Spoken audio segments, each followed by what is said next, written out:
finally, we can get started.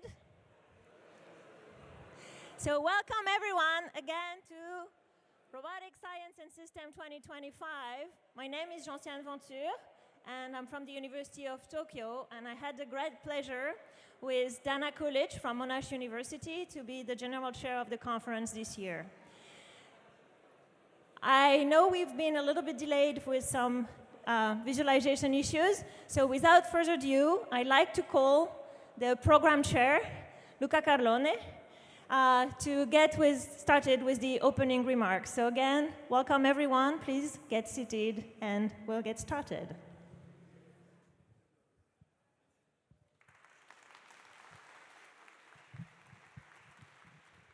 All right. Hi, everyone. I'm Luca Carlone. I'm the program chair for RSS2025, and I want to welcome you on behalf of the organizing committee and the program committee. As you realize, we are starting like a few minutes late, so we'll just get to the meat here, and I will tell you a little bit, what to expect from this conference. First of all, welcome to LA, welcome to USC. Since we started preparing this conference over the last 6 months, this city has seen floods, wildfires, protests, but we're finally here to enjoy a week or a few days of robotics, great discussions with our colleagues and so on, so welcome. RSS is coming back to USC actually after 14 years, and this is the 21st edition of RSS. Just let's do a quick show of hands for how many of you this is the first RSS? Many, okay. You're going to have fun. RSS is a fairly unique conference. It's single track. Just by sitting in this auditorium, you're going to get to see the best robotics has to offer. You're going to learn about all the areas of robotics. Blast from the past. Turns out, just on a personal note, I was presenting my first RSS paper 2011 here at USC. And that was probably one of the most consequential things I've done at that point as a PhD student. Back then, I was a PhD student in a minor, lesser-known university. Somebody saw my RSS paper, liked it, and decided to hire me as a postdoc at Georgia Tech. And this was probably one of the most important inflection points getting me to where I am right now. So hopefully, you will see the same by presenting your work at RSS and making good connections. These are going to help you get to your dream job at some point in the future. First thing first, some acknowledgements. I'm really, really grateful for our hosts at USC who have been taking care of all the logistics of having us here, including Gaurav Sukabme. Gaurav has been one of the creators of RSS 21 years ago, and has been also kind enough to host RSS at USC for 2 years now, 2011 and now 2025. I want to mention Somel Bansal, Erdem Beek, Stefanos Nikolaidis, Quang Nguyen, Fei Fei Qian, Daniel Seta, Yue Wang. So let's give them a round of applause.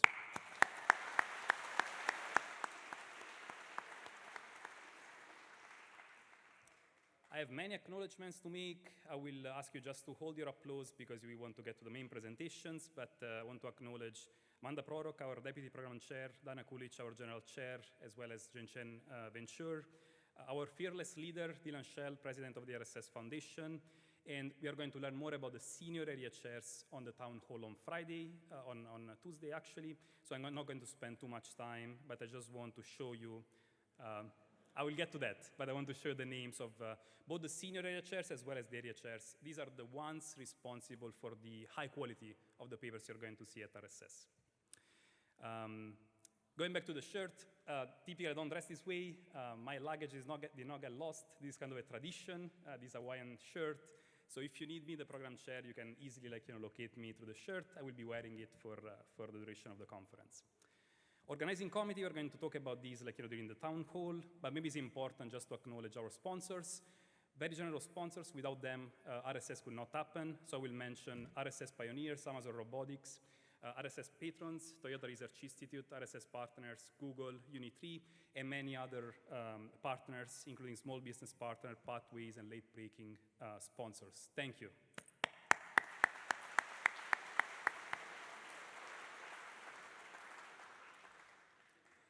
Okay, now we can get into the meat of the program. I want to start by saying that both in terms of number of papers and in terms of attendees, this is the largest RSS ever. You can look at the plot here on the left-hand side. This is the trend of submitted and accepted papers at RSS over the last 10 years. I really like the trend that is taking over there. Like, we are lucky this year to have had 594 submitted papers, 163 accepted papers for a rough acceptance rate of 27%. And also I checked, I think a couple of hours ago, but the number of registered attendees were around 1,263, again, which is by a large margin is the largest RSS ever. So thanks for being here. Thanks for attending RSS. Probably the most important thing I have to tell you is the program that you're going to see in the next few days. So this is the same program that you're going to see on the website. Going to have, we had this morning 15 workshops. We're going to have 70 more workshops on Wednesday. 163 papers, including 14 demo papers, 17 spotlight talks, sessions, 7 poster sessions, 2 keynote presentations, 2 early career spotlights, a panel, award sessions, and much more. And if you still have energy, you say, I want to do more, we also put a tab with suggested activities on the website, including a breakfast for women and allies from TRI, as well as a comedy night. So there is plenty to do in the next few days. I will not have time to tell you too much about these, but I'm excited about the keynote presentations. Barbara Webb this afternoon, Trevor Darrell, a couple of days from now. These are in the afternoon. You should at least appreciate the symmetry of the program. So you have the red parts, which are panels, long presentations, and the blue parts, which are the talks. In a tradition of RSS, we are going to acknowledge and recognize our brightest, rising stars in the community with the early career spotlight.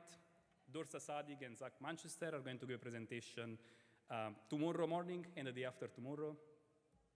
And there is much more. So awards, we're going to get to those last day. I will not spend time on that, but there is the Test of Time Award, as well as the RSS2025 Best Paper Awards. Something that is going to be fairly unique this year. For the first time, we're going to have what is called the Past, Present, and Future of Robotics panel. In robotics, it's probably the most exciting time ever. Robotics is up and coming, but things are moving so fast that we thought it's a good time to have a panel and discuss kind of the trajectory, really, of the community and think a little bit about both the past, the present, and the future. So Professor Michael Milford is going to moderate the panel tomorrow afternoon. Each presentation, the main presentations from the papers, each presentation is going to be 4 minutes and a half. We're going to have 17 thematic sessions, and a Q&A will follow. And we're going to have plenty of time outside with the poster sessions. Each poster session is during lunch or dinner, and it's going to be 1 hour and a half long. It's going to be co-located with both the posters, demos, sponsors booth, and is right on the back of the auditorium. It's going to be a lot of fun. And then the town hall is going to be just a reflection. I'm going to tell you a little bit more about what we did organizing RSS 2025, and we're going to get your feedback about what can we do better next time. I will conclude before passing it to Gaurav, just with a reminder for the presenters. If you're going to present a poster, make sure you set up the poster in the morning, and you take it out in the evening. You're required to stuff your poster for the poster break after your talk, but you can stay there as long as you want. Your poster will just be on. And for the presenters instead, if you have just a spotlight talk, make sure you get backstage first. You mic up, a session chair will introduce you, and then you will get started with your talk. You will see a timer, countdown timer in front of you, and when you're done, you're going to exit from the center of the stage. So with that, I will pass it to Gaurav Sukatman for a couple of remarks about logistics, and then we're going to get started. Let's welcome Gaurav.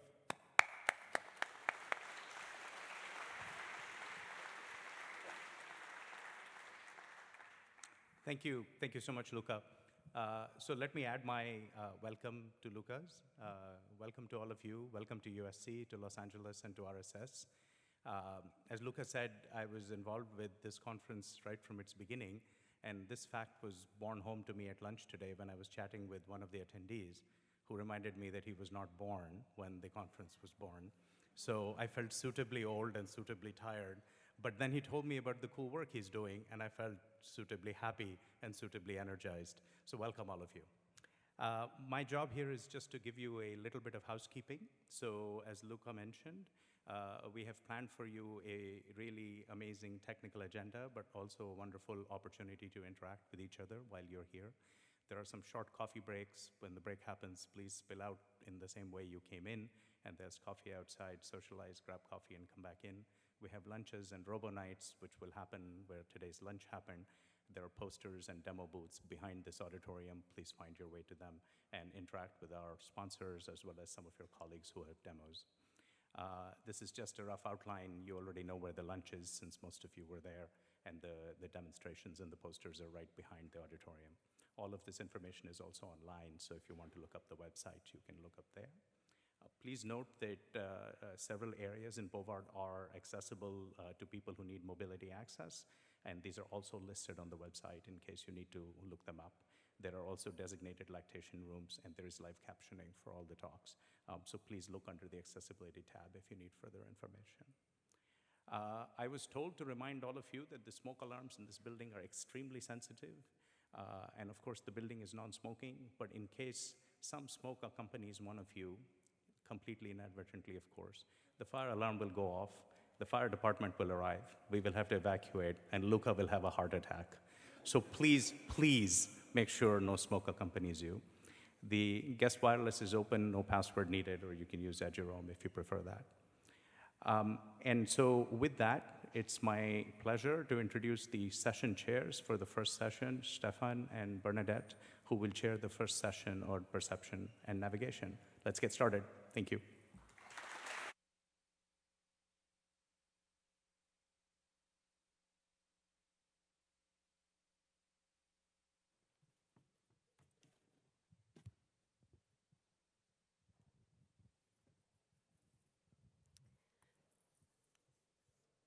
Okay, thank you very much for coming to the first session of RSS on perception and navigation. I'm Bernadette Bucher. I'm a professor in the robotics department at University of Michigan.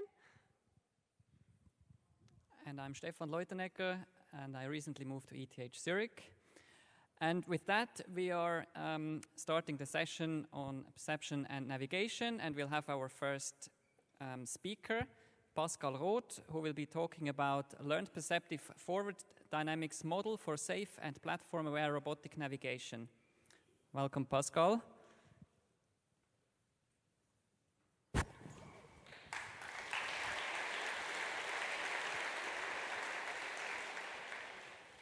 Yeah, well, hello everyone. Today, my name is Pascal, and I want to present our work on learned perceptive forward dynamics models. So if we look into navigation, there are typical end-to-end learned methods that go directly from observations to actions. In this work, we will focus more on sampling-based methods and use their interpretability and flexible planning behavior for that.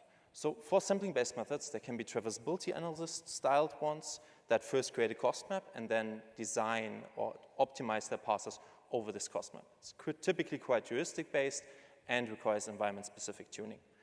Here, we want to do dynamics models instead. Those ones take the local observations together with the future actions to then predict the future states of the robot, here visualized through the trajectory. This allows us to learn traversability implicitly through experience and later apply a much simpler reward structure. So groundbreaking initial work has shown this to work for quadrupeds. However, on flat terrain, only with rigid body environments and applied in simulation. Here we start with our work and we go basically from flat terrain to rough terrain through 2.5D perception. We start with a hybrid training approach using both simulated and real-world data and apply the entire thing later for planning challenges in the real world. So how do we do that? We start out in simulation with random time-correlated actions, store them in a replay buffer, and from that pre-sample proprioceptive and state history and exteroceptive. We encode both, combine it with our future actions, and then predict our future poses and failure estimation. During training, we take the dynamics model, combine it with the sampling-based planner, and directly feed it back into the simulator to make sure that during planning later, the dynamics model stays in domain. So this still doesn't really help us for out-of-distribution cases like slipping or being entangled. To also cope with them, we include this data in addition in later training stages directly from real world. With that, we can see how our model gets perceptive. Here you will see collision-free estimations in blue and collision estimation in red. And we can generally see that they are much closer to the actual ground truth walk trajectory compared to the constant velocity estimates. and that both in 2D as well as more complicated 3D environments. Same we can also see in the real world, where we have an untraversable and traversable ramp scenario, and we can see that the action trajectories are adjusted based on where we are in the environment. So to see that real-world data actually help with that, we can go to this steep forest ramp where we are slipping, and we see that our predictions here basically collapse because the model recognized that we are slipping. Overall, this inclusion of real-world data led to an over 30% increase or decrease in pose error for our tested environments. To now do planning with that, we take the trained dynamics model and we combine it with two very simple rewards. A pose reward, which is just the L2 distance towards the goal, and the failure reward. We just want to be below a threshold, basically. That we put into an MPPI planner setting, which then allows us to do real-time planning on the actual hardware. We can also see that first in simulation applied here in different environments where the model correctly estimates traversability with high safe rewards in blue and collision or unsafe rewards in red. At the end, we correctly go towards the goal. Similar things also happen in the real world, where we successfully plan from an indoor to an outdoor scene. We cope with different sensor noises, possible latencies, and other challenges, and at the end can also go through quite narrow environments. With that, our model doesn't stay without limitations, so we are still purely geometric. We plan to expand that towards semantic and RGB perception. We miss uncertainty. We're currently investigating that through ensemble models, and it still remains an open research question how we can create terrains that better than generalize to unseen or dynamic environments. Some key takeaways of this work, so learning dynamics can be hard, but we can achieve robust and flexible planning behaviors. We can show with them that we can benefit from real-world data, and we are truly embodiment aware. More results for that in poster and paper. Thanks for your attention, and I'm open to any questions.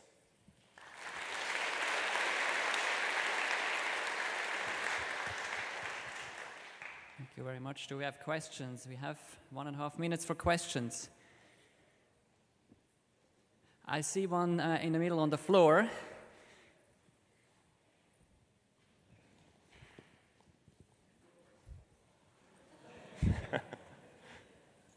Very nice talk. How consistent are the predictions over time? So if the robot starts to execute the trajectory, is it still producing a consistent prediction with the earlier prediction?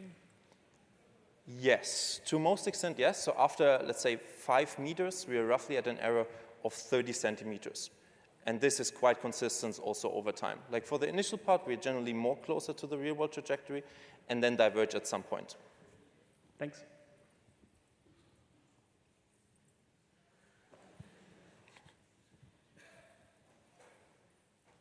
Another one on the floor. Hi. So I'm wondering about the parts that you don't really experience, right?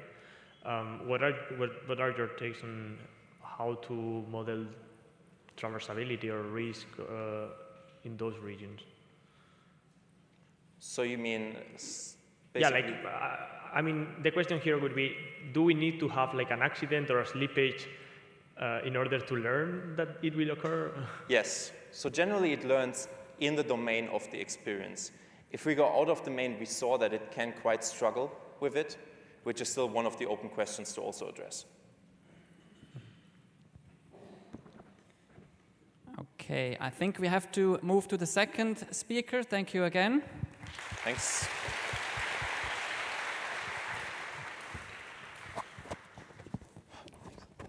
Our next paper is demonstrating VI-safe, vision-enabled safety for high-speed detect and avoid, presented by Parv Kapoor.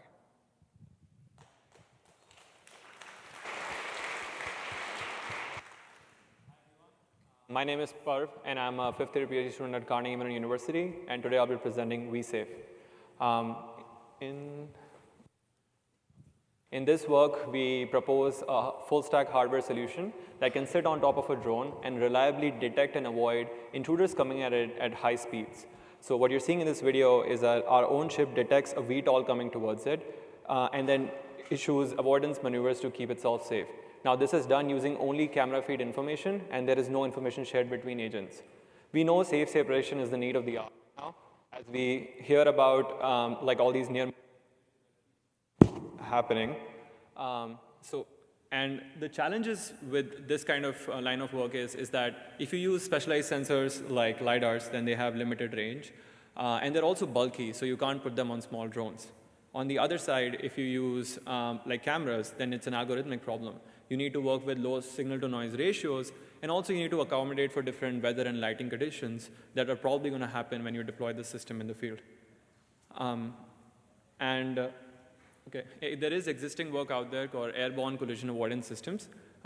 In this case, it optimizes for avoidance maneuvers only. It doesn't keep in mind the mission objectives. It also has a high memory requirement and a specialized sensor focus. So it's not very amenable to smaller drones. So in this work, we have vSafe, which is a reactive visual detect and avoid system that uses CVFs. We tested and robustified our technique using digital twin and a hardware-in-the-loop setup. And finally, we checked the transferability of our technique using extensive real-world experimentation. So this is what our setup looks like. So for our visual detection and tracking, we extend on AirTrack, which is this work from ICRA 2023. We add to it multi-camera fusion and tracking abilities, and also a common filter to make it more robust.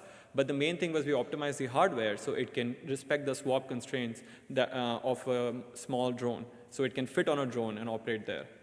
Then we use transformation to go from camera frame to body frame so that the CBF can actually evaluate if you're safe or not. We use the CBF because the CBF produces minimally modified avoidance maneuvers, and it also has formal guarantees of safety. So the way CBF works is if you start in a safe set, you always stay in that safe set. And you associate unsafe states with high energy and safe states with low energy. What this gives you is an energy dissipating reactive controller that is fast and can operate in real time with some notion of guarantees. So this is what our entire setup looks like. Now I'm going to get a little bit into how we evaluated the robustness and performance. So we did it in digital twin and field testing in in the airstrip. For digital twin, we built a digital twin using NVIDIA i6 we evaluated 6 possible configuration scenarios. We had multiple lighting conditions and weather conditions, and we evaluated for 12,000 total trajectories. This is kind of what our setup looks like. The feed image is passed to the hardware, which then gives safe control. For real-world testing, we had 2 intruder profiles, and we conducted over 60 hours of field testing. We had 6 total scenarios, and the maximum closure rate that we had was 144 kilometers per hour, and 72 kilometers per hour was the lower one. So this is actually a recreation of what we observed in the field. The feed is what you're observing, what the actual camera rendered in the moment. So it sees for head-on collision the other agent coming towards it and issues a safety command. This is what the top-down view looks like for the other configurations like overtake and oblique, which are quite common for these aerial robotic scenarios. So for takeaways, we show that vSafe is robust to different weather conditions and can keep a system safe. We also found that field testing is very costly, so digital twins offer a lot of help in robustifying your system. And the last point is that integrating these provably safe techniques with vision-based stacks is very hard. If you have any questions, please let me know, but please scan the QR code for more fun videos, and please come to our demo and the poster to learn more about it. Thank you.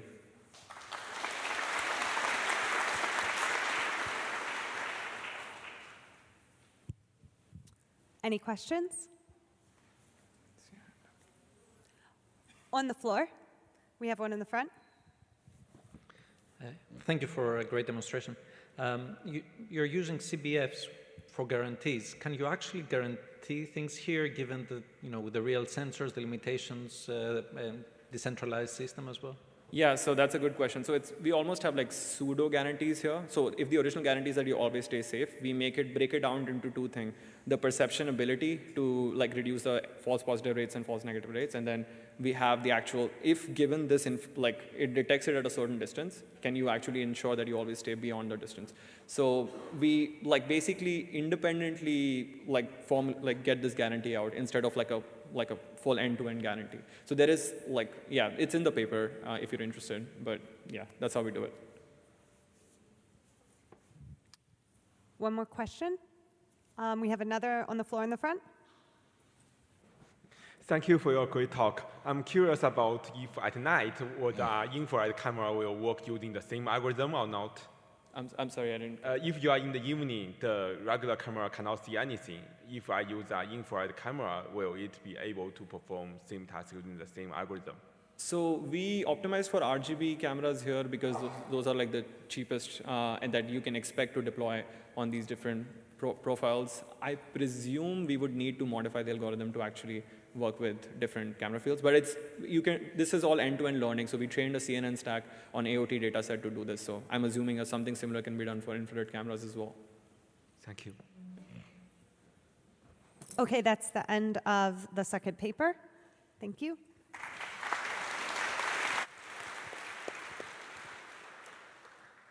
Okay, next we have self-supervised multi-future occupancy forecasting for autonomous driving, presented by Bernard Lange.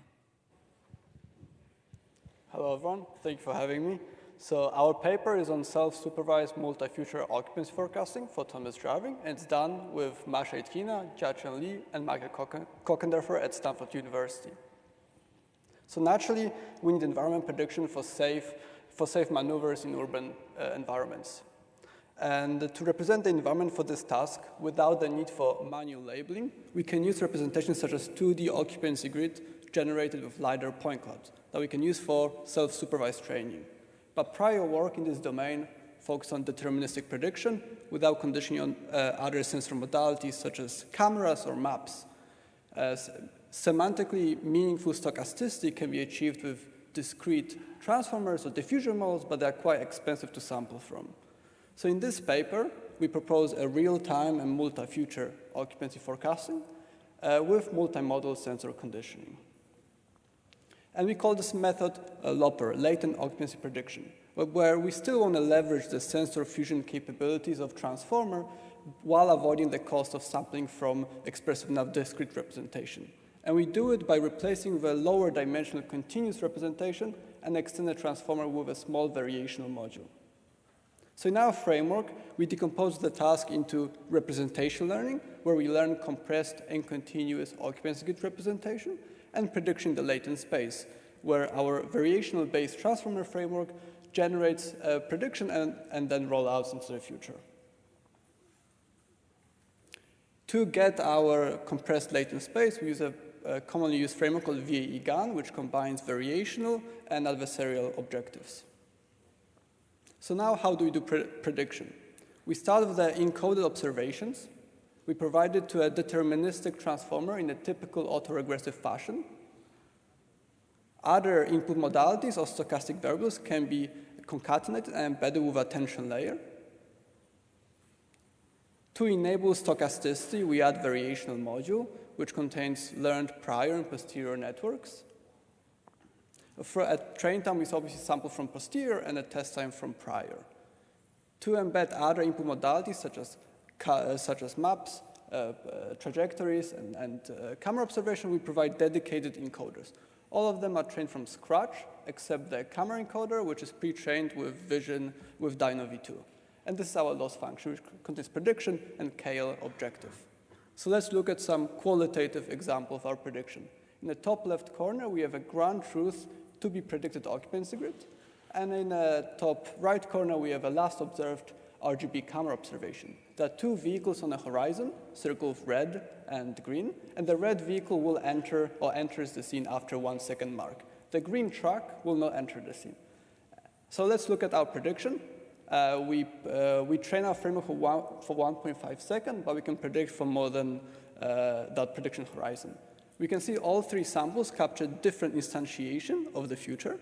We can see that all of the observed samples predict the red vehicle that enters the scene.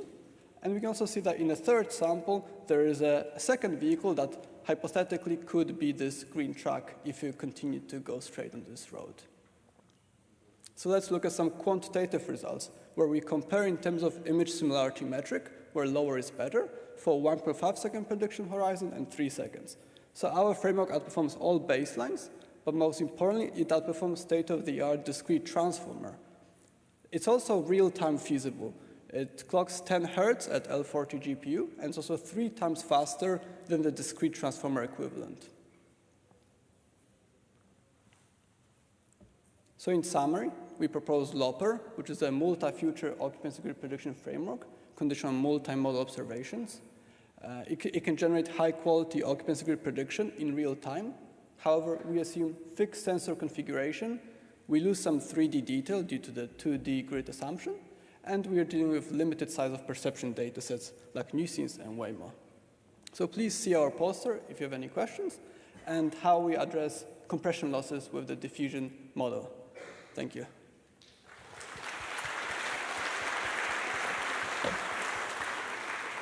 Thank you. Questions? I see one or two here on the floor.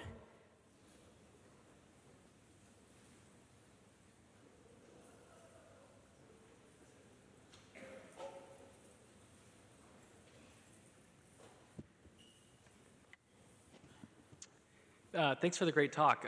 One question is, what would what restrictions or limitations or scaling problems would happen if you were predicting not an occupancy grid, but like let's say you did like a full 3D, kind of point cloud or mesh prediction or some other sort of thing like that? What would start to become difficult? I mean, I think it would be actually a bit easier because one of the more difficult parts of the task was segmenting ground, which is easy for 99.9% of situation, but in those kind of critical schemes, like scenes, it's quite tricky. In terms of the scalability, this framework scales just as anyone else, and we could definitely extend it to 3D environments, especially given that we are dealing with a kind of encoder-decoder scheme, so we can compress the 3D space in a similar fashion. So there is no real challenges. We picked 2D because it's easier to train a kind of academic setting, and we can make it real time, which is sufficient for most of kind of academic demonstrations. But there is no limitations regarding extensions to 3D. Thank you. Thanks. Okay, thank you. Unfortunately, we'll have to move on and save some time. Thanks again, Bernard. Thank you.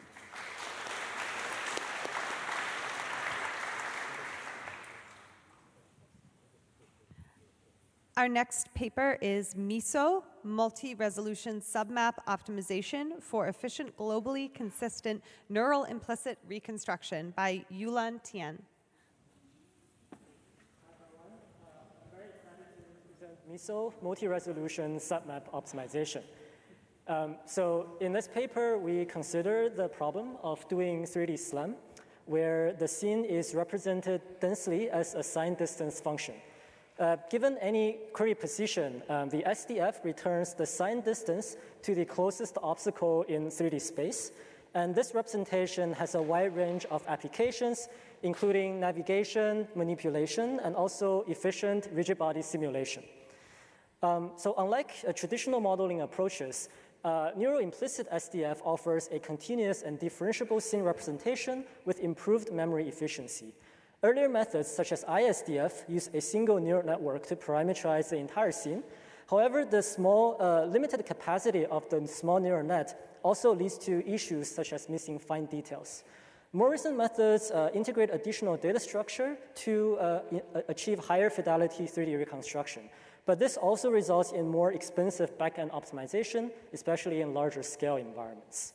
So to address these issues, in this work, we propose MISO, efficient and globally consistent neural SDF reconstruction method. MISO has two important ingredients. First, we propose multi-resolution implicit submap as a scalable scene representation. And on top of that, we also develop hierarchical optimization algorithms to speed up both local submap SLAM and also global submap fusion. So within any environment, MISO first decomposed it into a collection of submap, each represented as a multi-resolution feature grid. Given any query position, we first retrieve latent features from all levels of our implicit submaps, combine them, and then process them through a pre-trained decoder neural network to get the final SDF prediction. With this model, the local SLAM problem can be formulated as an optimization where we want to jointly optimize the feature grid and the robot trajectory T to fit the model prediction with the measurement. And furthermore, to speed up this local SLAM process, we also develop a hierarchical initialization scheme. Suppose that we have already optimized level 1 features and get the corresponding learned SDF and measurement residuals. How can we use these intermediate results to initialize level 2 features? So as an inspiration, we first look at a simpler case where we assume this decoder neural network to be linear. In this case, we can show that the optimal level 2 features can be obtained through a closed form mapping of the previous level's residuals. So inspired by this observation, for the general case, we then design a encoder neural network architecture to learn this mapping in offline training. And experimentally, we can show that this learned initialization can very effectively capture scene geometry in a feed-forward manner, and therefore can substantially improve the optimization time for local SLAM. And moving on to larger environments where we need to model with multiple submaps, we also develop a latent alignment method for global consistency. So suppose for every pair of overlapping submaps, we first develop a pairwise cost function that update their poses to encourage the latent features to agree with each other. And we can also leverage the multi-resolution nature of our submaps to formulate this latent alignment across different levels or different spatial resolutions. And this leads to a hierarchical latent alignment scheme. So in practice, what we'll do is that we'll collect all these pairwise cost functions and jointly optimize everything in a post-graph optimization formulation so that we can jointly update all the submaps in a global reference frame. And we can show that this latent alignment method leads to a much faster and also more robust performance compared to the alternative, where one directly align all the submaps using their SDF prediction.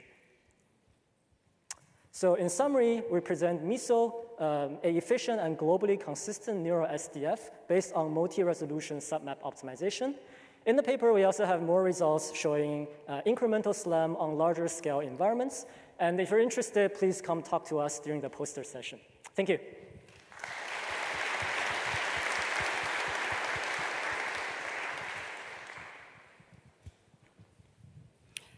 Okay, we can take questions from the audience. I see a question on the floor in the back. Thanks for the presentation. One quick question is about your final post-graph optimization. Do you use all the poses or only poses from keyframes? Sorry, can you repeat the last part? For the post-graph optimization, do you use all the poses or only some keyframe poses? So for the final post-graph, we only optimize the poses for each submap. And within each submap, so in that sense, our keyframe poses, there's one keyframe pose for each submap. And then the more fine-grained optimizations happen within each submap where we have more poses that correspond to the robot trajectory. Okay, thank you. I see another question on the floor in the middle. Thank you so much for the excellent presentation. I was really curious, did you see any trade-offs between doing it on a submap level versus on a scan level? And if you do incremental fusion of your submaps, do you see any drift in the latent space that accumulates?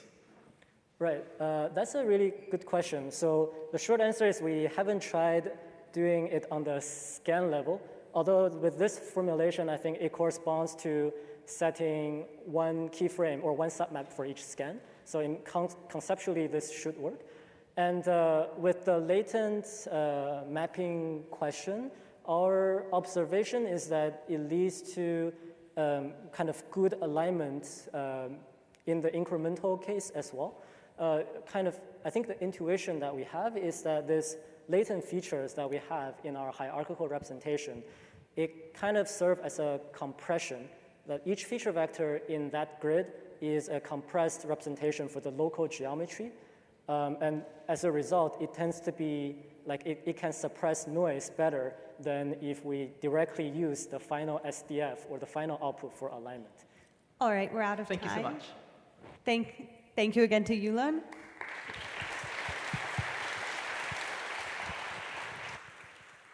Okay, next we have Doppler correspondence, non-iterative scan matching with Doppler velocity-based correspondence, presented by Ji-Woo Kim.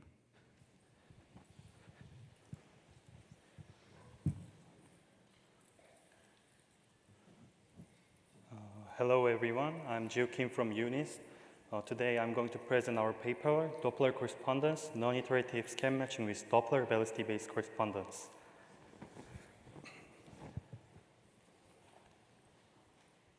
LiDAR odometry has been extensively researched for reliable state estimation.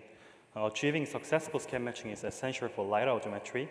However, scan matching is degraded in adverse weather conditions. Additionally, it often fails in featureless environments.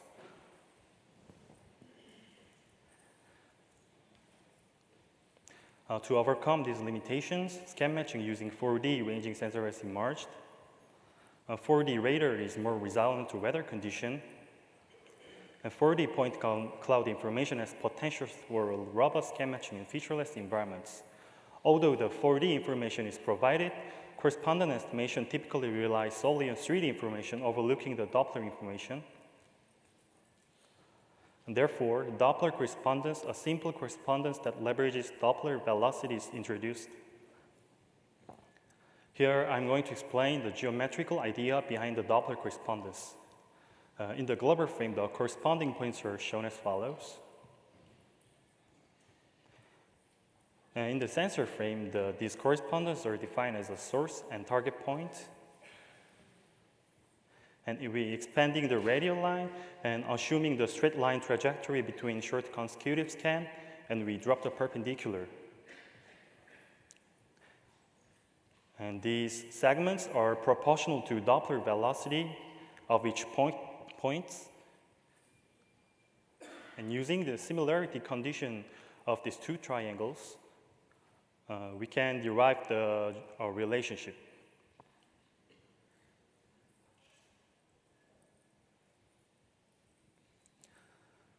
For all points, compute the quantities above equation. And match the pairs that best satisfy the relationship, and with these correspondences, the transformation is estimated.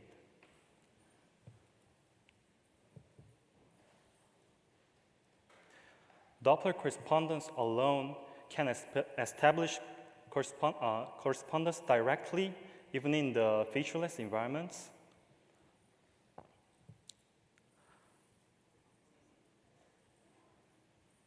However, Doppler correspondence has limitation.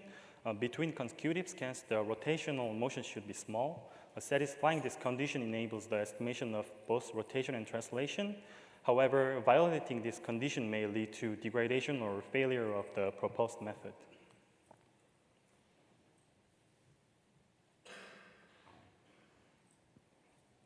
Naive Doppler correspondence is often unstable, requiring additional strategies to ensure robustness.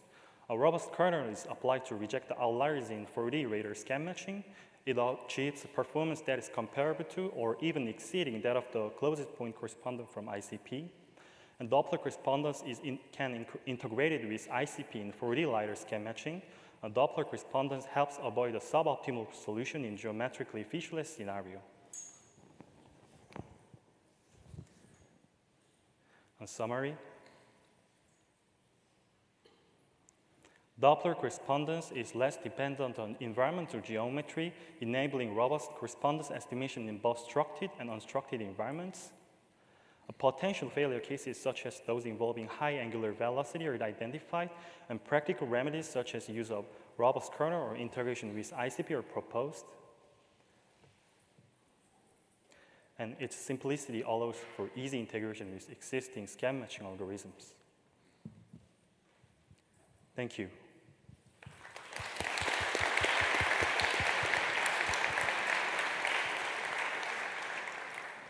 Okay, do we have questions?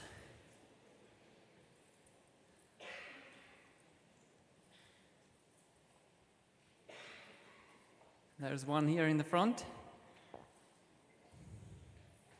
On the floor.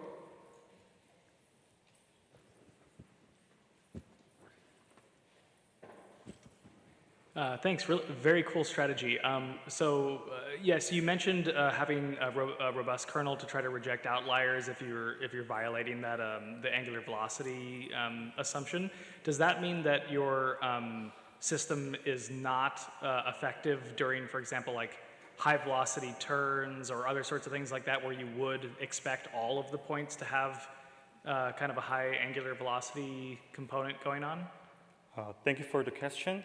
For example, in the pure rotation problem, Doppler correspondence cannot establish the good correspondence. However, so in that case, we have to use with the 3D point cloud, the spatial 3D information that can solve the problem. So yes, alone using Doppler correspondence is unstable in pure rotation problem. And sorry, so as a quick follow-up, does it make it, if the robust kernel isn't perfect, can it actually potentially make the normal ICP worse?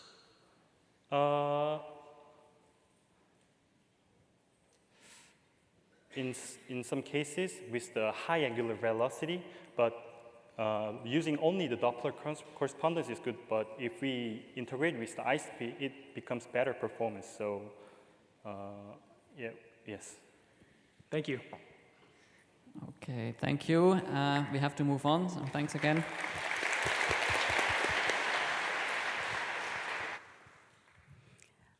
Our next paper is DRO, Doppler Aware Direct Radar Odometry with Gyroscope, presented by Cédric Legentil. Hi, so my name is Cédric Legentil. I'll present our work on direct radar odometry. So first, why radars? Unlike cameras or like LiDARs, millimeter wave radars, they're not really affected by weather conditions. So heavy rain, heavy snow, dust, not a problem. It makes it the best modality for all weather perception and state estimation. So the existing frameworks for radar odometry can be divided like in 3 different categories. We have point cloud-based method. From the raw data, we extract pictures and use ICP to register scan to scan and do odometry. It's quite popular, but the problem is that we lose a lot of information doing that. On the other hand, we have continuous direct methods that discretize the search space, compute discrete cross-correlation scores, pick the best one, but these methods tend to not account for motion and Doppler distortion in an elegant way.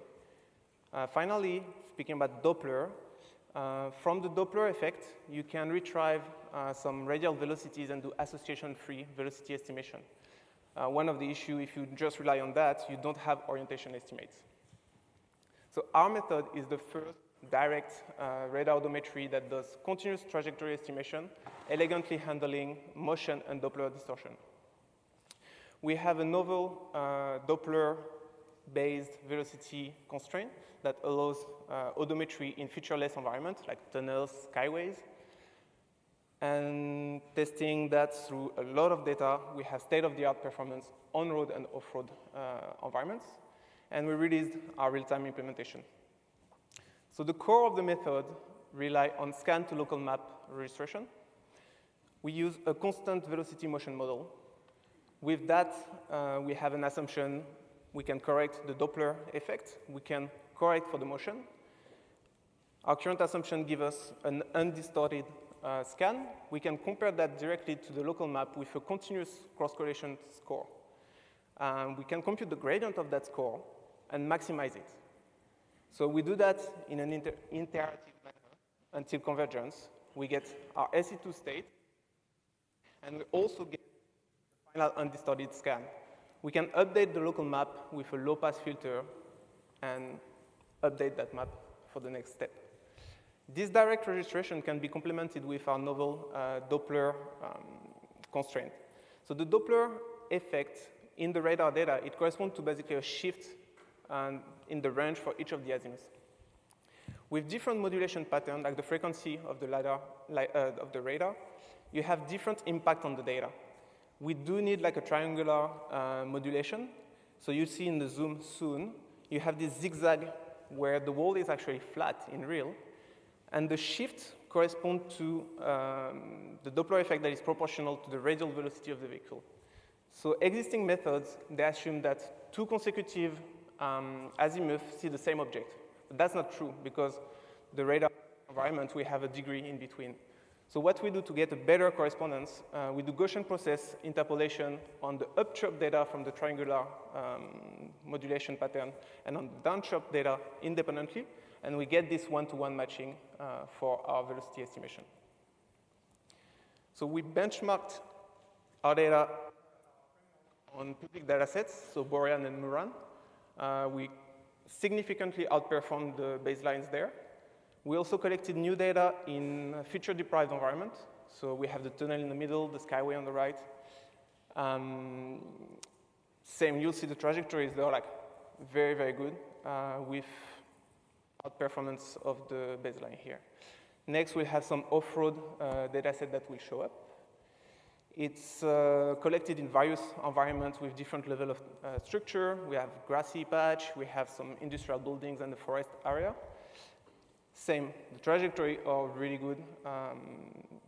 So I invite you to ask any question that you may have on what I talked about, and see my poster later today. Thanks.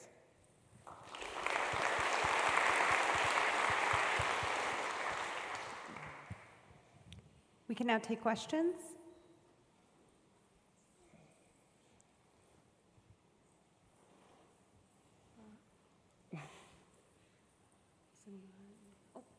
On the floor, in the front. A rainy setup, and how? So did you try it on different weather setups? During a snowstorm, we have data there, and we plan to test over the summer when the ground is a bit drier in Toronto to create dust and have a vehicle in the front and a vehicle in the back to see if we can really tick all weather and all conditions.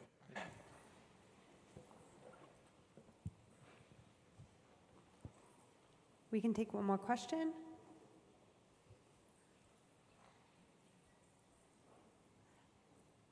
All right, I can have a question. So, so how does the radar odometry compare to like kind of other alternatives in just regular weather conditions that are not extreme?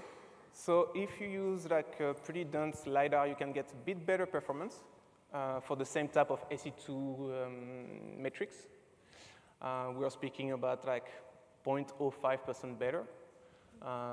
We didn't test against vision, so that I cannot answer. But with respect to the LiDAR, we are in the same ballpark. Very nice, thank you. Thanks. All right, thanks.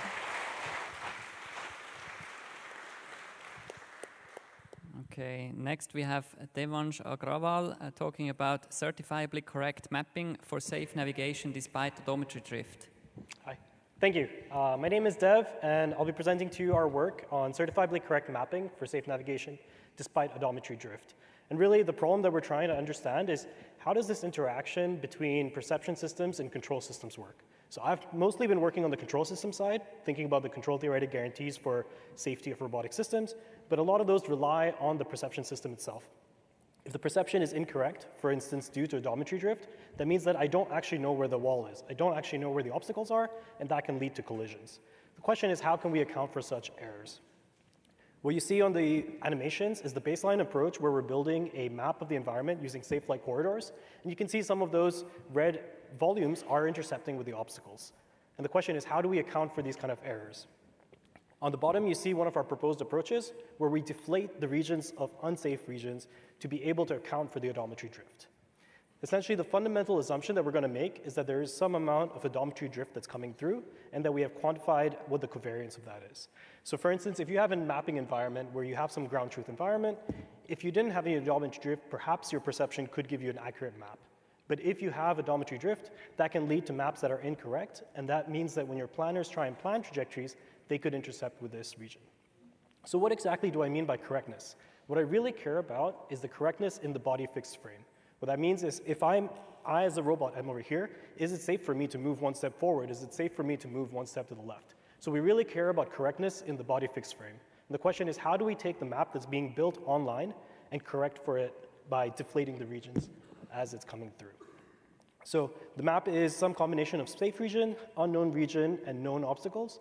And the question is really to take this safe set and account for this odometry uncertainty. We propose two methods in this paper, one based on safe flight corridors, and the second based on Euclidean sign distance fields.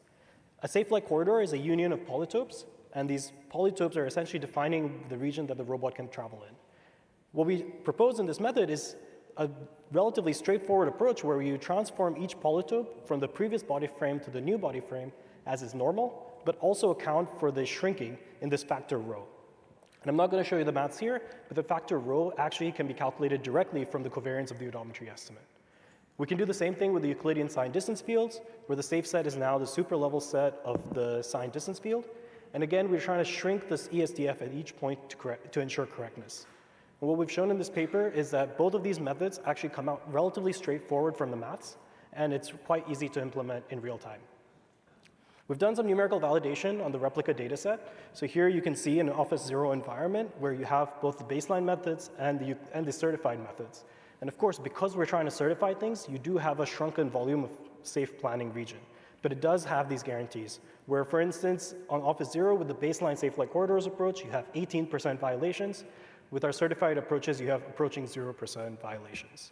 You can do the same thing with Euclidean sign distance fields, where we took the NVBlocks algorithm from NVIDIA, and we modified it to include a deflation step. And again, the deflation step has taken the error rate from about 48% down to about 0.5%. And this last remaining error is really due to resolution. We've also done some hardware experiments. Here we have a rover that's being driven by a human operator. The human operator can only see the map that's being generated by the rover. And as we drive through this tunnel, you can see the map being generated, and in the standard approach where there's some visual odometry drift, as it comes back, the operator still thinks he's safely navigating through the tunnel, but actually he's led to collision. And with our certified approaches, because you can see these regions that are deflating, the rover gets stopped ahead of time. This is really demonstrating one of the challenging scenarios for safe navigation, where you're trying to reverse into regions that you've previously mapped. And heuristic methods don't always capture that uncertainty. So what I really want to end up saying is that we really need to start to consider this interconnection between perception systems and control systems. I think we, in perception, tend to strive for accuracy, but we also need some correctness guarantees if we want to be able to use these downstream for planning and controls. We've proposed 2 algorithms and demonstrated them numerically and also validated them in experiment. With that, please come and visit us at Poster 7. Thank you.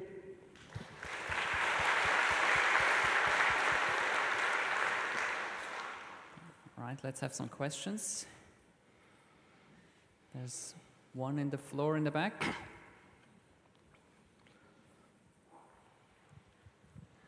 Yeah, it's an interesting talk. So I'm wondering if you are navigating a collider and your odometry start to drift, and it will keep drifting. So for how long time your system can tolerate? Yeah, that's a great question. And this is actually one of the main driving reasons why we chose to deflate the regions rather than inflate obstacles. So a very common approach that you see in a lot of robotic systems is where you inflate the obstacles to be able to account for perception errors. But if you just keep inflating them, then eventually it's going to take over all of R2 or R3 that you're planning in. Instead, by deflating, you can have these regions go to 0, you can forget about them, and you can come back and revisit them and reintroduce them to the map. And so that's a really good way to keep the system concurrent and live. We've done some larger scale experiments that aren't quite in this video, but it's in a room that's about from there to there, and as the robot travels around, it navigates through the environment. Okay, another quick one.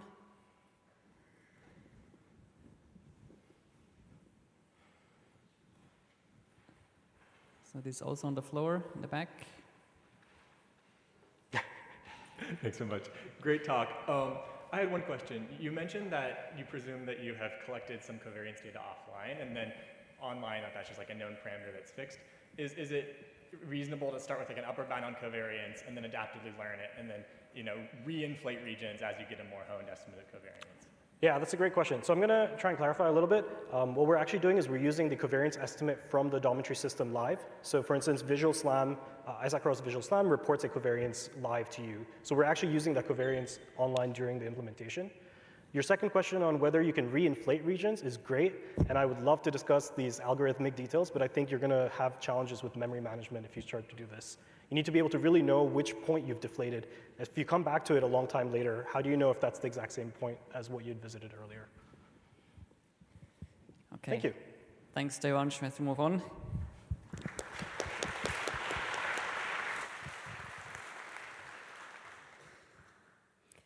Our next paper is Kinodynamic trajectory following with Stella, simultaneous trajectory estimation and local adaptation. And our presenter is Edgar Granados. Thank you. Here you can see an example of the Musher robot, which is a low-cost robot that we try to use for different task and motion planning algorithms. However, we keep facing the problem of being able to reliably follow a trajectory. Here you can see that the robot is still able to reach the trajectory. And you might think that system identification problems or just doing system identification would be enough to solve this issue. However, we see that even after collecting the data and doing all this, we still get a gap. And the gap will remain due to the environment and due to just changing the robot to a different environment. We will still have this gap present. Classical approaches include online replanning alongside state estimation, like a Kalman filter approach. However, these type of systems, they still fail due to the model gap. And we can see here that we still get collisions for these type of systems. So we need more methods that can integrate control and state estimation for trajectory following and to solve plans. For this, we introduce Stella, which is using this approximate dynamics model and trying to follow a trajectory from a start to the goal. We use online measurements, in this case from an overhead camera, to be able to reach the goal following the trajectory even after significant deviations. Stella is based on a factor graph framework. And the main idea behind factor graphs is that we have a global function with constraints that we can factorize and basically simplify into smaller, simpler functions. From this, an optimizer can then exploit this structure of the problem and, given the sparsity, have really fast updates. While state estimation has been typically been Kalman filters, we know that the trajectory estimation, or the most likely explanation approach, is actually better and can be more accurate than typical Bayesian filters. However, the online solution of this problem is typically slow. Factor graphs, via exploiting the structure of the problem, are able to do it fast. And there's been recent approach to do it simultaneously via trajectory estimation and control. However, typically, these solutions end up being for just simplified versions of the system and cannot be applied to a general version of the systems. For this, we want to extend these factor graph approaches and also introduce for more dynamical systems, and while reliably being fast. We want really high frequency updates, and for this, we introduce this Stella approach, where importantly, we use the duration between propagations as part of the optimization procedure. A sliding window approach and using ISAM algorithm provides us with high frequency updates. While we could put the trajectory as a factor graph, we see that with the sliding window approach is better. In this, we show the dynamics factor graph, where an integration and dynamics factor can, basically you can switch different ODEs to apply for different systems. And again, importantly, we use the duration between propagations as part of the optimization process. Additional prior factors ensure that we stay close to the trajectory, and other factors can be introduced.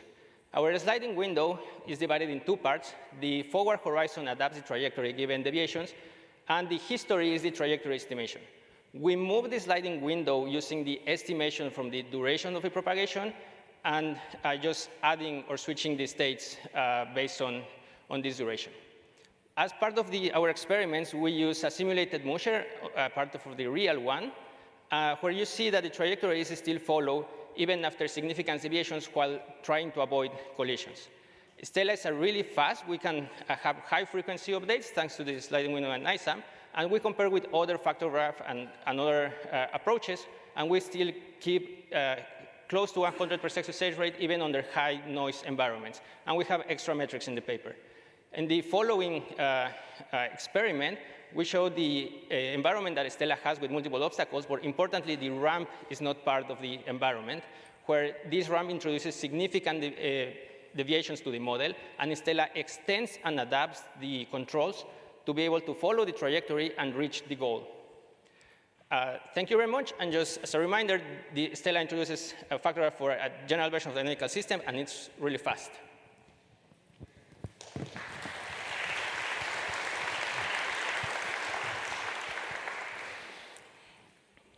We can take questions.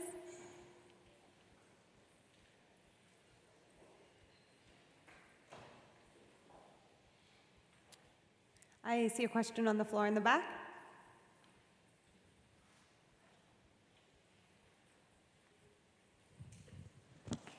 Yeah, thank you. Just a quick question. So does your control must follow the LQR standard to make it vector graph, or is that right? So we don't do LQR directly, but factor graph relies on a linearization around the estimation. So it's close to that, but we don't follow an ILQR directly. Okay, thank you. Any other questions?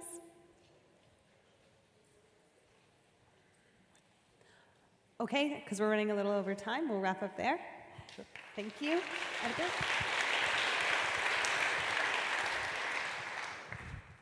Okay, so for the last talk of the session, we have debiasing 6DOF IMU via hierarchical learning of continuous bias dynamics, presented by Ben Liu. Today I'm going to talk about debiasing IMU via hierarchical learning of continuous bias dynamics.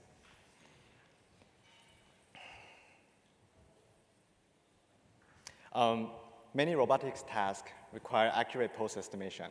Visual inertial odometry fuses information from IMU and camera and estimates the pose of the robot. And nowadays, VIO systems achieve impressive results, but it requires accurate IMU information, especially when the visual information is degraded. Most IMU suffer from time-variant biases, and these time-variant biases, if not compensated, can significantly degrade the odometry performance of the system. So in this work, we're interested in asking the question like, how can we model the bias dynamics and mitigate the effect of the odometry system? Existing methods use a neural network that takes in the history of bias state and the IMU measurements and estimate the current bias of the system. This transformation is modeled as a discrete transformation from the previous bias state to the current bias state. And it requires a ground truth bias to supervise the network, which is oftentimes hard to obtain. In our work, we formulated as a continuous dynamics problem. The neural network outputs the vector field that describes the dynamics of the bias.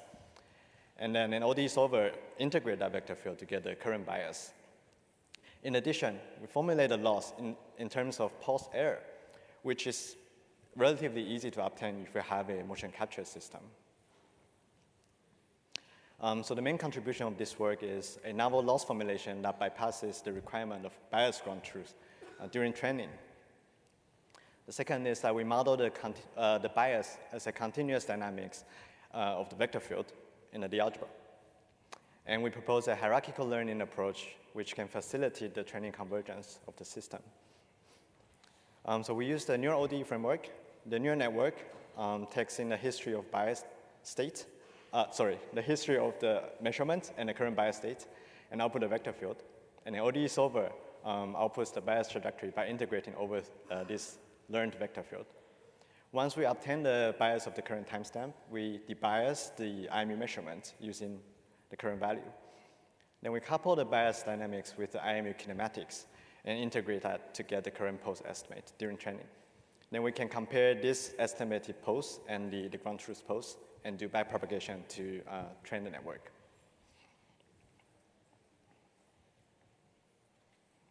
For the hierarchical learning approach, we observe that velocity and position depends on the orientation, but the orientation does not depend on the other two. So we first learn the bias of the gyro without dealing with the bias of the acceleration. Then we fix this learned bias of the gyro and train the bias of the acceleration. We compare our methods using two approaches. First is pure IMU integration and after debiasing the IMU measurement. And the second one is we put this debiased IMU measurements into an open VINS system. And we evaluate it on two publicly available datasets, UROC and TU and VI. We compare our methods with raw IMU, which is without any bias compensation, a linear method, which is just a fixed linear matrix that compensates for the biases, and a baseline approach. And you can see that across both IMU integration and putting in the VIO framework, our method achieve the better performance compared to the other three. And the similar trend can be seen on the TU and VI data set, which the IMU is worse, so if you don't compensate for it, it actually fails. In conclusion, we propose a method to learn the continuous bias dynamics of the IMU, and we propose a novel loss formulation that bypasses the requirement for bias ground truth during training. And we have a hierarchical learning framework for efficient learning. And we show that by using this approach, we can significantly improve the performance of a VIO system. Some limitation includes that, limitation includes that the train network might still be conditioned on the motion patterns. Any questions?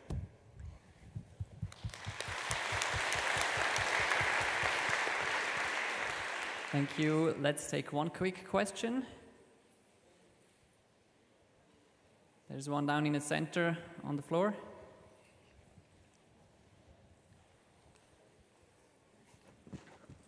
All right, thank you for a great talk.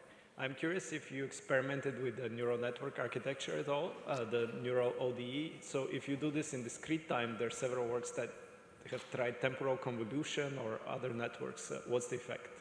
Yes, we did have some ablation study in terms of neural network architecture, just like ODE approach, or just use RNN and other stuff. And we showed that actually we found that neural network using neural ODE approach with residual network structure works the best compared to just using RNN or other methods. Okay, let's thank the speaker and in fact all speakers again.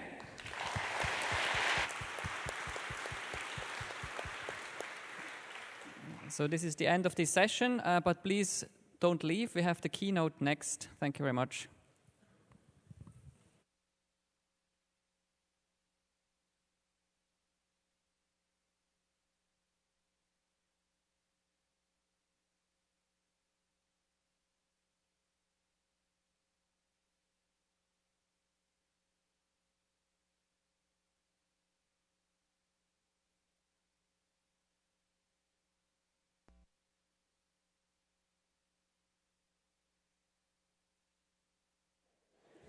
We're moving on immediately to the keynote. We will have a break thereafter, so stay in your seats. Thank you. So I have the enormous privilege of doing the introduction for our first keynote of RSS2025. So I have the honor of introducing Professor Barbara Webb. Now, I had never met Professor Barbara Webb until today, but I was very aware of her work because as a graduate student, one of the very first things we learned my first year was we had to read several of the important papers that she had written. Barbara did her BSc degree in psychology at the University of Sydney and then went to the University of Edinburgh to pursue her PhD in artificial intelligence. At that time, she worked on a robotic cricket that was featured actually in Scientific American. There's an article on this, and it's a charming article, highly readable. I recommend everyone in the audience go and read that. Barbara then went on to a position at the University of Nottingham and the position at the University of Stirling, and after a while then returned to University of Edinburgh, where she is right now, the professor of bio-robotics. So she's going to talk to us about bio-inspired and insect-inspired robotics. And her expertise in this has caused her to be invited on several occasions to write reviews for Nature and Science on how robots can inform our understanding of biology. So please join me in welcoming Professor Barbara Webb.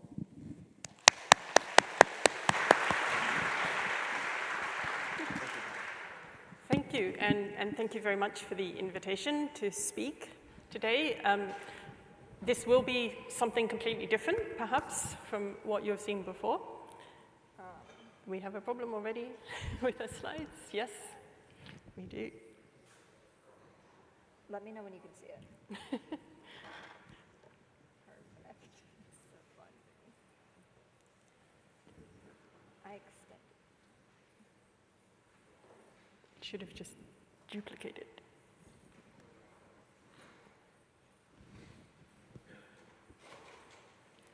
we had some problems setting up this morning, so we're going to have some more problems, it seems. But hopefully it will be there in a moment.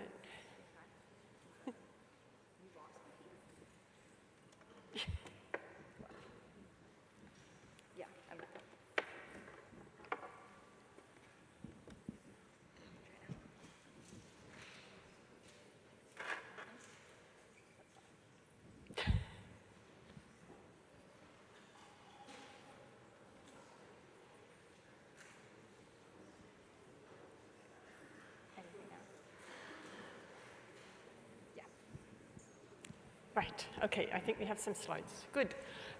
So what I wanted to talk to you about today was, I mean, I'm sure all of us can be inspired by biology in our robotics, but I want to really try and say, well, how do you go beyond just being inspired and actually use something from biology for robotics and maybe use something from robotics for biology? So let's maybe start with my slides not advancing. They're advancing here, but they're not advancing there. So I don't know what's going on. There we go. Okay, so let's start with this. I like this quote from Matthew Mason, actually. So from the perspective of a roboticist, the variety and refinement of ant manipulation, and we'll come back to that, is startling and humbling. Have we ever built a robot as capable as an ant at any scale? And this is a video of a desert ant. This is actually slowed down 10 times because they run super fast. Because the desert floor is very hot, they need to get home to their nest, carrying the food. And hopefully you can be pretty impressed that they're able to run and maneuver very successfully over rough terrain. In this case, they're not following chemical trails, but actually navigating back to their nest individually using odometry and visual memory. So we know that these ants and a number of other ant species, without using an odor trail, keep track of their own location relative to their nest using odometry over distances of up to 1 kilometer, as shown in this particular study from Huber and Naden.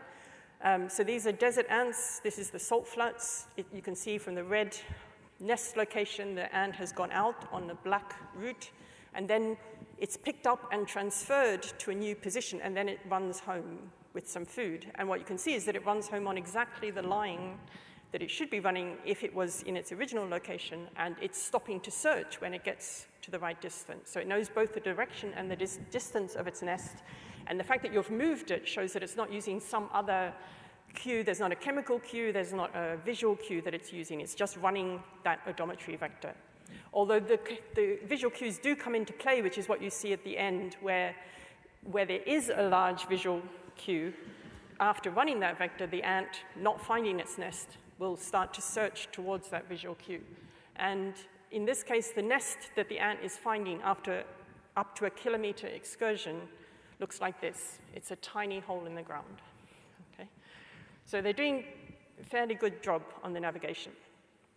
They also, after they've found the food and gone home, can go straight back out, again following a vector to that food, and they will establish individual routes. So in this case, it's a slightly more cluttered environment, and the ant has established a route through this environment, which then if you pick it up and put it at the start of that route again, so its odometry is no use to it, it remembers already after once or twice along this route how to follow this route from visual memory. And from the perspective of the ant, as is kind of shown in that video, it's just, they have quite low resolution vision, but they're still able to find their way along this route.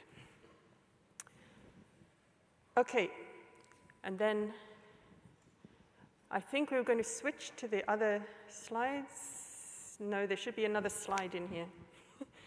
Previous one? This one, thank you, yeah. So what I've also been very interested in recently is this manipulation, as was pointed out by Matthew Mason.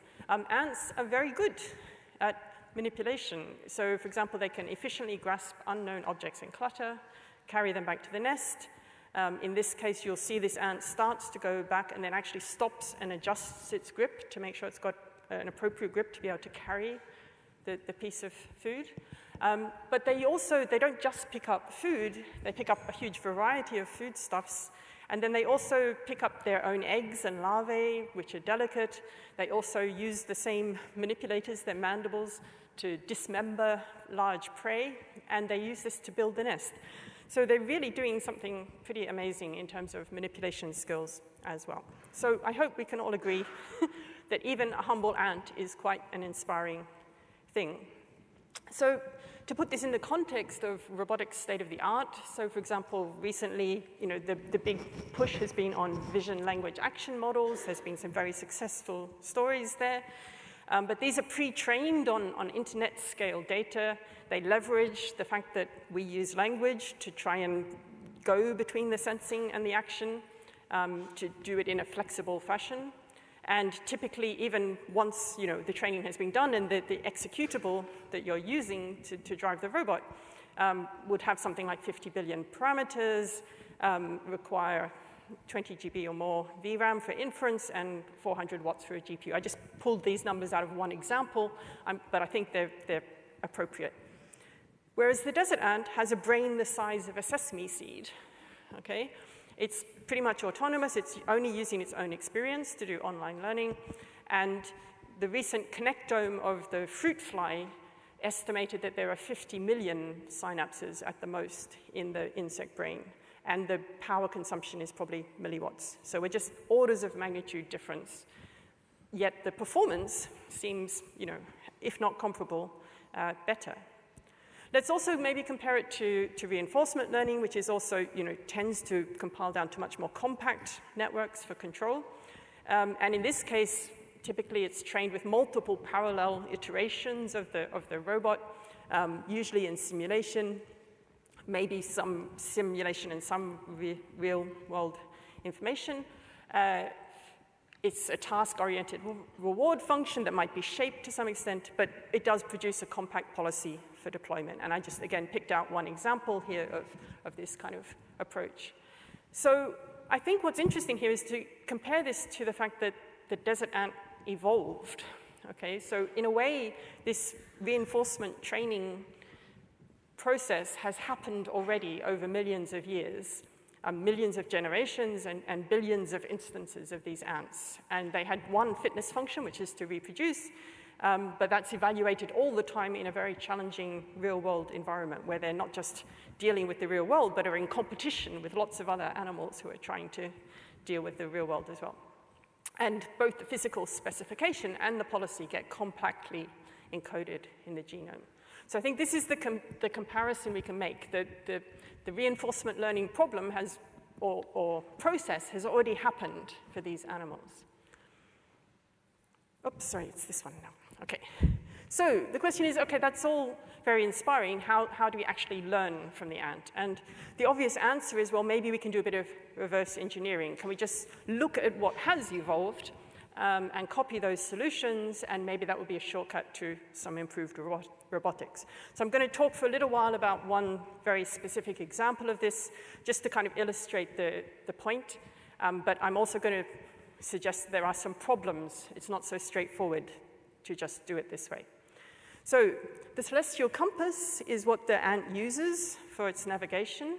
So it's able, essentially it's using the sun, the position of the sun as a compass, and people have known for a long time, if they do navigation or surveying or whatever, that the sun is actually quite an accurate compass cue. It's a landmark at an effectively infinite distance. It's not subject to the kind of distortions that you can have for magnetic compasses, so it is actually more accurate and more reliable. It doesn't have the accumulated error you get from using some kind of self-motion estimation, and it doesn't need the interpolation that you need between GPS reads to get a compass information. However, there are some problems, as I've kind of illustrated in the pictures below. So getting the precise angle might be difficult just because the sun is very, very bright against everything else, so you need a high dynamic range to be able to avoid just having the visual flare. Often the sun might be obscured by cloud or by canopy, tree canopy, making it hard to resolve. The direction becomes less certain the higher the sun gets in the sky, and you need to, of course, compensate for the sun's movement over time. But it appears that insects have solved all these issues to actually use the sun as a very reliable compass. And the key innovation that they've done is to use polarization, and this has been known for a long time, but exactly how they use it is something that we've been working on very recently, particularly with my postdoc, Evripidis. So the sky, relative to the sun, the sky is polarized in a very specific pattern, and the insect eye has a rim across the top that is sensitive to polarization. So each of the Ommatidia prefers a certain direction of polarization. And you can use this polarization pattern to estimate the sun location, even if you can't see the sun. So basically, as long as you can see a few patches of sky, then you can actually estimate where is the sun from the polarization. And this is, as I said, it's been known for quite a long time, and there's been a few different approaches to try and do this. And having been inspired by this, roboticists have jumped in and said, well, what we want to do, for example, is measure the angle of polarization in the zenith at the top, which should be orthogonal to the solar meridian. So the sun will be on this meridian that's orthogonal. But that still requires you to be able to see that particular bit of sky. It still becomes less certain as the sun elevation increases, because eventually the sun will be up there, so you'll have no polarization. And you also have to resolve 180-degree ambiguity. So, nevertheless, there's quite an early robot that used this kind of principles called the Sahabot, and they demonstrated it indeed in the Tunisian desert that it could do quite good compass navigation, but that was with very clear skies. More recently, people have said, well, you know, let's just throw learning at this, for example. By determining the angle in several different sky positions, geometrically you can solve that for the sun position, or you can just train, you know, a network to solve it for the sun position. But it does require that you have quite accurate polarization angle detection, and also it's relatively complex to compute. So what we realized recently, although it had actually been suggested in a much earlier paper, or at least pointed out in a much earlier paper, is that there's actually quite a neat solution here we can use. Because what we're trying to get is the azimuth of the sun. That's our compass cue. We don't really care what the elevation is. But the polarization orientation changes with the elevation everywhere in the sky except for the anti-solar meridian, so the exact opposite point to the sun. So what we realized was that instead of actually detecting the angle of polarization, what we want to do is say, let's assume we're looking in every direction for horizontal polarization, and wherever that is strongest, that's the opposite direction to the sun. And we can also infer from the strength of other measurements as well. So, and this actually becomes more certain as the sun elevation increases. So as it gets harder to use the sun directly, the polarization gives us more and more information, which led us to a simple sensor design. And it turned out this layout of the sensor design is quite similar to what we see in the eye of the insect. So what we have here is a sensor. Each of these units is just 2 light sensors behind polarizing filters. They're actually UV sensors, because the strongest polarization is in UV, which is also what the insects detect. And then we have 8 of these units, and each of them is just pointing up at a different part of the sky. I think it's probably easiest to see here, so you can put it on a robot base. So we basically just have 16 light sensors. And from that, we're trying to detect that they are each oriented in the direction that we would expect the polarization to be. And we take this out, and we test it in a few different places where we've tested insects in different sky conditions. And also by rotating it, we can kind of interpolate between the positions to also look at spatial resolution of just 8 sensors or more sensors. And this data was collected by my student, Robert Mitchell, who also put the whole robot base together. Okay, so what do we get? Well, actually, we were quite surprised at how well this works. So even just for 8 units, we're down to less than 3 to 4% error in the direction. And if you interpolate up to 36 units, you're actually below 1 degree of error in your orientation estimate. And it's also, even if we just use the 8 just the 8 sensors and we test it under different sky conditions, as you can see, it actually does pretty well, even with most of the sky covered by a tree canopy, or even in one case by a whole roof, so you can only see one small patch of sky. We're still getting a very good estimate of the direction of the sun. Okay, so I don't know how many of you have tried to use magnetometers on robots or GPU estimates or IMUs and are aware, but it's generally a problem that getting consistent compass readings is not trivial. And it turns out this works really well for the insects because having a consistent compass really hugely reduces the rate of error accumulation in odometry. Oops, sorry, this one. I keep forgetting. Okay, so let's get a little bit more specific or go a little bit beyond this one example. Okay, so you may be sitting there thinking, well, that's lovely, biology is nice, but robotics is a fundamentally different technology, okay? So how many of these solutions that we find, we can find some nice little tricks like the polarized light, celestial compass, but maybe a lot of the other solutions just won't transfer once we start to use conventional hardware that we already have developed. Or indeed, we may already have a much better technical solution than the biology offers. And a good example for this is time compensation. So the ant does compensate for the sun's movement over time to keep a consistent compass direction. And it does this using its own circadian rhythms. And we've recently published a paper where we've tried to understand exactly what it could be using and how it could use this to kind of predict the sun's course and therefore correct its compass. But it would be ridiculous to try and put a circadian rhythm on a robot when you have a clock.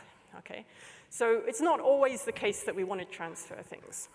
So what should we do from this point? So one solution that people sometimes use is to say, well, let's just align the technology closer to biology. So this whole field of, for example, neuromorphic engineering, but also people will do, try to build muscle actuators that are more like muscles, or like biological hands or soft robotics, things like that. So that's certainly one approach, and it's an approach that we have used on occasion. So this is an example where we're using a DVS camera. So this is an event-based camera that's inspired by the retina of animals so that it detects only change. Only when pixels change does it send a signal. And I think these are going slightly out of order, so I just put them all up. So that will run, yeah. So what you can see on the bottom is what this camera sees to some extent. So you're just seeing the edges of the leaves as it moves through. Its self-motion is generating these edges. And we use that biologically inspired hardware, and we also put it in a spiking circuit that we also put on spiking neuron hardware, the Spinnaker chip, so that it could run in real time. And we had this insect-inspired circuit, which essentially works by taking this input image, projecting it into a higher dimension sparse encoding, learning that sparse encoding, and learning the sequence in that sparse encoding. And that allows us to actually do quite good recognition in these natural environments of when we've seen the image before. And I'll come back to that idea of using image familiarity as a way to do navigation. So we have dabbled in that approach, but it's not necessarily my favorite approach. And I would say, more generally, I think it's really better to try and think about how can we abstract appropriate core mechanisms and evaluate whether those are really good ones for robotics or not.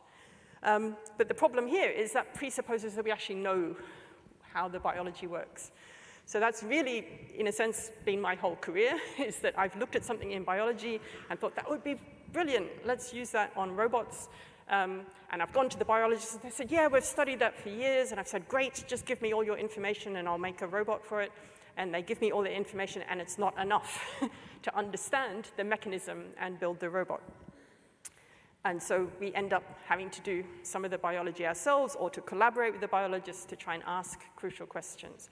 So that's essentially what I'm going to talk about for most of the rest of this talk. And of course, this is now not learning from the ant, but learning about the ant, for example. And it's turned out that this has been, I think, a really powerful way to gain biological insight. So we build the robot to test biological hypotheses, and this is a very strong validation of biological hypotheses, because if you say something is going to do, cricket phonotaxis, it's going to, it has to approach the sound. Then if you build the thing and it approaches the sound, then it's, fairly convincing that at least this is one plausible explanation. And of course, as I said, this is not a new idea. It's kind of the basis of cybernetics, if you like. So I've just put a couple of early examples of cybernetic systems. Norbert Wiener's moth that basically tried to do light, was attracted to light. Gray Walter's tortoise also did light attraction and obstacle avoidance through basically this shell that if it bumped into something would set off a micro switch. I was quite inspired when I started my work by Nicholas Franceschini's fly, where he actually built this kind of hardware model of a compound eye and looking at motion perception, and it could have a robot that could very quickly go through a room avoiding obstacles by using the motion detection and looking for optic flow. And then, of course, some time ago, I did the robot cricket, and sorry, I don't think this video is going to work, so I won't run it, but it actually could approach real crickets singing. Okay. And there we go. So I think, when I started, this was, as I said, there was not a lot known. But I think, at least for insects, this is a really promising time to try and use this approach, because what we know now about brain function and what we can discover about brain function and how their sensors are connected to the actuators has advanced spectacularly. So I'm not sure whether this audience is aware, but for example, neurogenetics in the fruit fly mean that you can shine a light on a fly and literally turn on or off a specific neuron that you want to activate.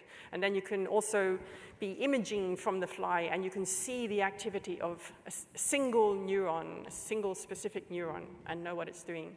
So it means we can do very, very direct causal experiments on what is going on in the brain of insects. And one thing that's been found, in fact, is that across insect species, there are some areas of the brain that are very, very highly conserved. They have the same circuits, the same morphology, even though if you think about it, insects have hugely different body plans, work in different environments, have different forms of locomotion, have different lifestyles, but these same circuits occur in all species. So that suggests that these are actually very good general solutions for getting around in the world, and so that's one of the things that we've focused on. And in particular, we love this area of the brain, which is called the central complex, because it's in the center of the brain and it's complex. And it might just look like a lot of spaghetti here, but actually there's a huge amount of structure in this neural circuit that we can exploit to understand what the animal is doing. Okay, so let's talk a little bit more about how ants and other insects navigate. So let's get into the nitty-gritty. How are they actually doing it, apart from the compass information that I've told you? So I've told you they have polarization and an internal clock, and this allows them to have a consistent estimate of their heading in geocentric frame of reference, okay, a true north-south frame of reference. They also use optic flow to get their egocentric bound velocity. They maybe can use proprioceptive information as well, but optic flow is a principal means. And what do I mean by on an orthogonal basis? Well, this is work that was done by my colleague Stanley Heinze, where he basically showed insect Star Wars movies of optic flow going past them. And what he found was there were neurons that were quite specifically sensitive to optic flow, but not just to optic flow in forward and backward direction, as you might expect, but actually most sensitive to optic flow coming from 4 different cardinal directions, 45 degrees forward and back. And he tested this, the example that I've shown here, he tested that, for example, by putting a stripe around and saying, well, which direction should the stripe be moving for this neuron to prefer that? And when I say neuron, I literally mean one neuron for each of these 4 directions. And these neurons very conveniently go into this central complex that I told you about.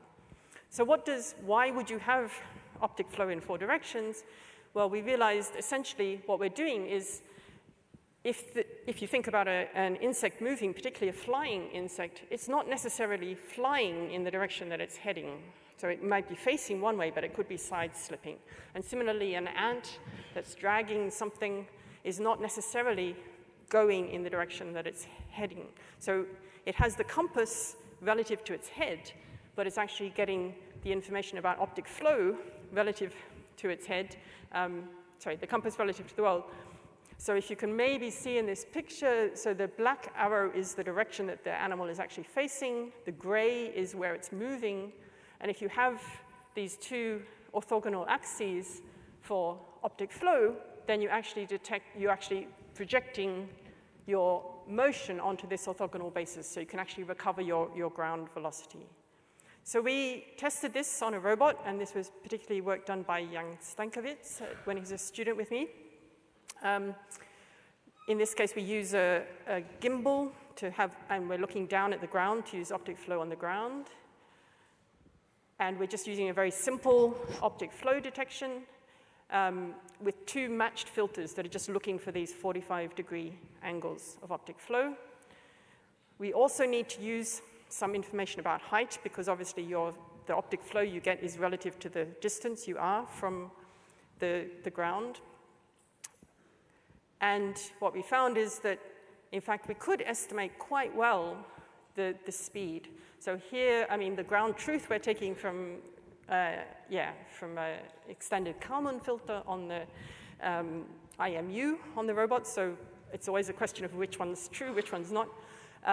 Without the gimbal, without the stabilization, you can see perhaps that the blue is, and the red are the X and the Y speeds. You can see that even without the gimbal, you're kind of following the right thing. So the solid line is the correct thing, and the blue is the estimate. But as soon as you have the gimbal, you're actually quite well locked on. So you're actually getting surprisingly good speed estimates, even over natural ground. Oops, sorry, there we go. Yeah. So we then, so what the insect needs to do then is to convert. So this now is optic flow. It's got its ground speed relative to its own head, and now it needs to convert that to the north-south that it has from the polarization and its head. And what we've actually found is that the insect has neural circuits that encode and operate on vectors as phasors to transform this velocity into the geocentric frame, integrate it over time, and then calculate steering. So what do I mean by that? Let me explain briefly a little bit about the insect brain. What this area of the insect brain has is a number of columns, parallel columns, and there's actually 8 of them. And what it does is to encode a vector. You can encode any vector as a sine wave, essentially, where the phase of the sine wave is the angle and the amplitude is the length of the vector. So you can imagine if you have 8 neurons or 8 columns, you can basically have the activity of those 8 columns represent a sine wave. And that's what I've kind of drawn here. So then in the final line, I've kind of drawn the activity as how light or dark this is. So why should you encode it this way? Well, at least for neural encoding, it's very useful because, for example, if you want to invert a vector, then all you need to do to invert the vector is to inhibit the next layer, okay? So you can do that operation. If you want to rotate a vector, all you need to do is have sideways shift in your connections. If you want to scale a vector, all you need to do is have some kind of neuromodulatory input to change the amplitude of all of them. So what this actually means, you don't need to worry about the neural details, and we know how to do these things with vectors. We don't need to do it with neurons, but the key idea here is it turns out that the insect brain can do trigonometry, all right? It's actually designed or evolved to do trigonometry, to operate with vectors. So what does that mean? That means it can, for example, do odometry very, very well. So again, maybe you don't need to worry about the details of this circuit, but this is just to show you that we actually know these circuits. So we've actually identified all these connections in the brain of the insect, and we actually know that this is how it's done. So essentially, they take the heading, is encoded in one part of the central complex. They take copies of this heading for the 4 different directions of optic flow and use that as a scaling factor, and then use this shifting of the 4 different directions to add them all together to basically, in the end, get out a representation of the vector, which is the vector of the insect's motion relative in the north-south frame, in a fixed geocentric framework, its actual velocity relative to the ground. And then all it needs to do is integrate that, and it has odometry, okay? I think I'll just skip that for convenience. And it can also use this to steer, so the way it does the steering is to say, well, if you know where your home is, you're continually keeping track of where home is, then you just need to compare your current heading to this goal that you want to go to, and you can do that very simply with this neural circuit as well, and just tells you to steer so that you're turning in the direction you want to go. And this is just a little simulation of that circuit that hopefully illustrates the point. So the inner circle is the compass heading direction. The middle circle is doing the integration over time as it flies. And then the outer circle is actually doing this computation of the difference between your current heading and what your integrated heading wants to go. So this is just during exploration, but when you want to go home, it just drives you very directly back in the home direction. And you also get a spontaneous search pattern out of this. You don't need to add anything else. So that was nice, and this was really nice work done by my former student, Tom Stone, and as I said, in collaboration with Stanley Heinze. Of course, we had to put this on a robot to check that it worked, and again, this is work that Jan did. So you saw this already. So sorry, the only addition here is now we have this companion computer that's running this model that I just showed you. So it's less than 100 neurons in this model. And so this is testing it in the field. We fly out on a kind of wobbly course with some large changes in direction, and then we wait till when it comes back. I'm going to stop the video where the robot itself said, I'm home, okay? So you can see it gets back fairly close to its starting position.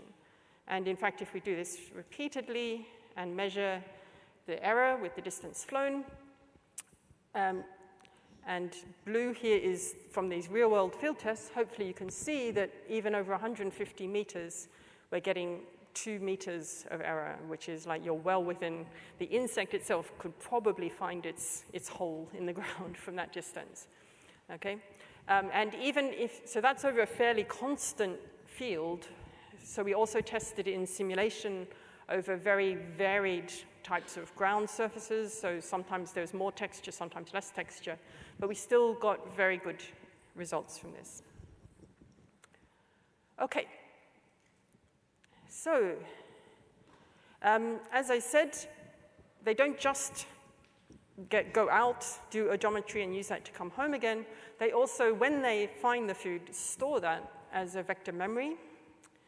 And they can use this vector memory to get back to the food very efficiently. So here, for example, an ant has reached the food. It stores the current integrator state. So that's just the value of these set of neurons at that point in time.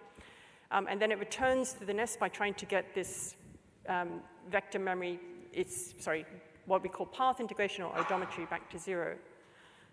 Then to go back to the food, something's gone a little funny with these slides, so I'll just go through, yeah. To return to the food, all you need to do is just inhibit your steering with this output of your vector memory. And what that means is that you're then trying to go to a place where your current odometry and your memory cancel out. And if you try to do that, that means you'll actually move back to the food location. And if there's no food there, you can forget that vector memory, and then you've got your odometry is now correct, and it can take you home again. Or indeed, you can just put in some other vector memory and use that to do a shortcut, because you just, again, you're inhibiting with this vector memory, trying to cancel that out, and effectively that means you take the shortcut. So the point here I'm trying to say is that the insect seems to do extremely well just using vectors to get around, okay? And as I said, we can test this by picking it up, from home and putting it somewhere else and say, is it trying to go to the food? And it will follow that vector to the food and stop and search at that location. Let me talk briefly about root memories as well. So I mentioned at the beginning that they also form these visual root memories. And there's an area of the insect brain that's specialized mostly for olfactory pattern learning, but it also has visual inputs in ants and bees. This is called the mushroom body because it looks a bit like a mushroom. You can see at the top there, the bit labeled MB. And what this circuit allows the animal to do is to form really quite simple association of views to the progress made along a route. So the idea is not that it's really learning lots of specific places. It's not recognizing places. It's just saying, if I'm following my vector, and this is what I see, then I try and associate that to going to the food or going back home again. And we abstracted this and applied it to robots, and other people have as well. And this is just the most recent way that we've looked at this problem. So I just put this in because we've just published this paper. The idea is that you learn the left and right half of a view, and you use the difference in the familiarity to the left or to the right as a steering signal. So basically, if things look more familiar here, then you should turn in that direction. If they're more familiar there, you turn in that direction. And the learning is extremely simple. We just, as before, we project our visual input, very simple pre-processed visual inputs, just downsampled, grayscale downsampled. We project that into a higher dimension so that we have a sparse encoding, and then we just learn every one of those sparse encodings on top of each other, so that if you get the same or similar input again, you're likely to have a difference in the output because it overlaps with one of the sparse encodings that you've learned. Then you use the left and the right familiarity as a control command. And this works quite well, and this is work done by my postdoc, Yihe. So here we're just comparing it to one previous method that people had suggested for the insect, which was clinockinesis, which doesn't do very well. And we're comparing it to essentially perfect navigation, where we cheat and you actually know the coordinates of the route you're trying to follow, and you're just trying to get as close to those coordinates as possible, which is what's shown in green. And we also had a very simplified kind of, again, visual localizer that also had kind of global knowledge versus just using this familiarity. And you can see it does pretty well in comparison to these kind of, the best possible way you could do it. And it also turns out to be quite robust. So both of these other methods are actually more affected by sensor noise in particular, whereas we can add sensor noise to our familiarity, and it's extremely robust and still manages to follow the paths pretty well. Okay, so let's just do a quick comparison now, ant to robot navigation, and conveniently for me, Michael Milford a while ago listed some issues, said, well, if we're comparing animal SLAM to robot SLAM, biological systems have to solve various problems that mean that, for example, that odometry is difficult and SLAM is difficult. So for example, error accumulation means that just using pure odometry is not viable for an interesting travel range or task. So it turns out that actually for insects, it is sufficiently accurate in at least their normal foraging conditions, which can be quite vast. So bees can do the same thing, but go tens of kilometers. But this is mostly due to the fact that they've got this very reliable external compass exploiting the polarized light. So you don't accumulate directional error even though you might be accumulating some distance error. Secondly, it was suggested in this paper, well, of course, the way to solve this, the way we do it in SLAM, is to say, let's correct it by recognition of landmarks as we go along. So far, the evidence for insects is that they don't do that. They just let their odometry system run, and they only reset it when they literally get back home, and then they reset it to 0. So how do they encode large environments?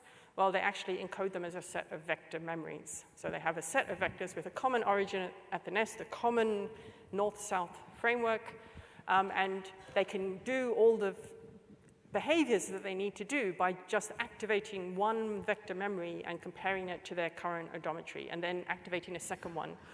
For example, if they want to decide between lots of different food sources that they know about, one thing they could do is they could load a vector memory, and before actually going and following it, they could look at what is the amplitude of this vector, and then load another one and look at the amplitude, and another one and look at the amplitude, and that would tell them which one is closest, and they can go there. And we've actually modeled that and shown that you can do very tidy, shortest routes around multiple locations. And then finally, how are visual locations and landmarks recognized from different viewpoints? A big problem in SLAM. So what I've told you so far is that maybe that's not a problem for the insect because they don't want to recognize it from multiple viewpoints. What they want to know is, am I facing the right way? Am I in the same viewpoint? That's the critical point, is I now have the same viewpoint of this world. That means I'm in the place I was before and I am going the right way. So again, as far as we know, the visual locations are only capable of evoking familiarity, not recognition. So this is the simplest case. As usual, insects probably do more than I've just described. And I think, can we switch back to, if we can switch back to my slides for a moment, I can show you these videos because they didn't work on the other ones. Let me just see if I've got it. Where's it gone? Here. We'll see if this works. So is that back on my slides, I hope? We'll see. Yes, okay. So for example, if you look at ants, I showed you a nice stabilized head, well, nice stabilized camera. Ants can get home while they're doing this, okay, going over uneven ground, carrying huge things. Their head is not stable at all. They can both do the correct, they can get the correct information about the compass, about the optic flow, and about the view. And similarly, as I mentioned before, ants go backwards a lot. So they can do this even if they don't have their odometry. They can still follow a visual route while dragging something backwards. And here there's a little moment that you might notice, is that at one point it looks like it turns around almost to look where it's going and then comes back again. And we think at that point it actually recognizes the direction, but then transfers that into its vector system and then is using its vector system to follow that direction as it's going backwards. Okay, so I have a few minutes left, so I just wanted to talk a little bit. Oops, can we go back to the other slides? Yeah, thank you. Talk a little bit about the most recent work we've been doing, which is on grasping and manipulation.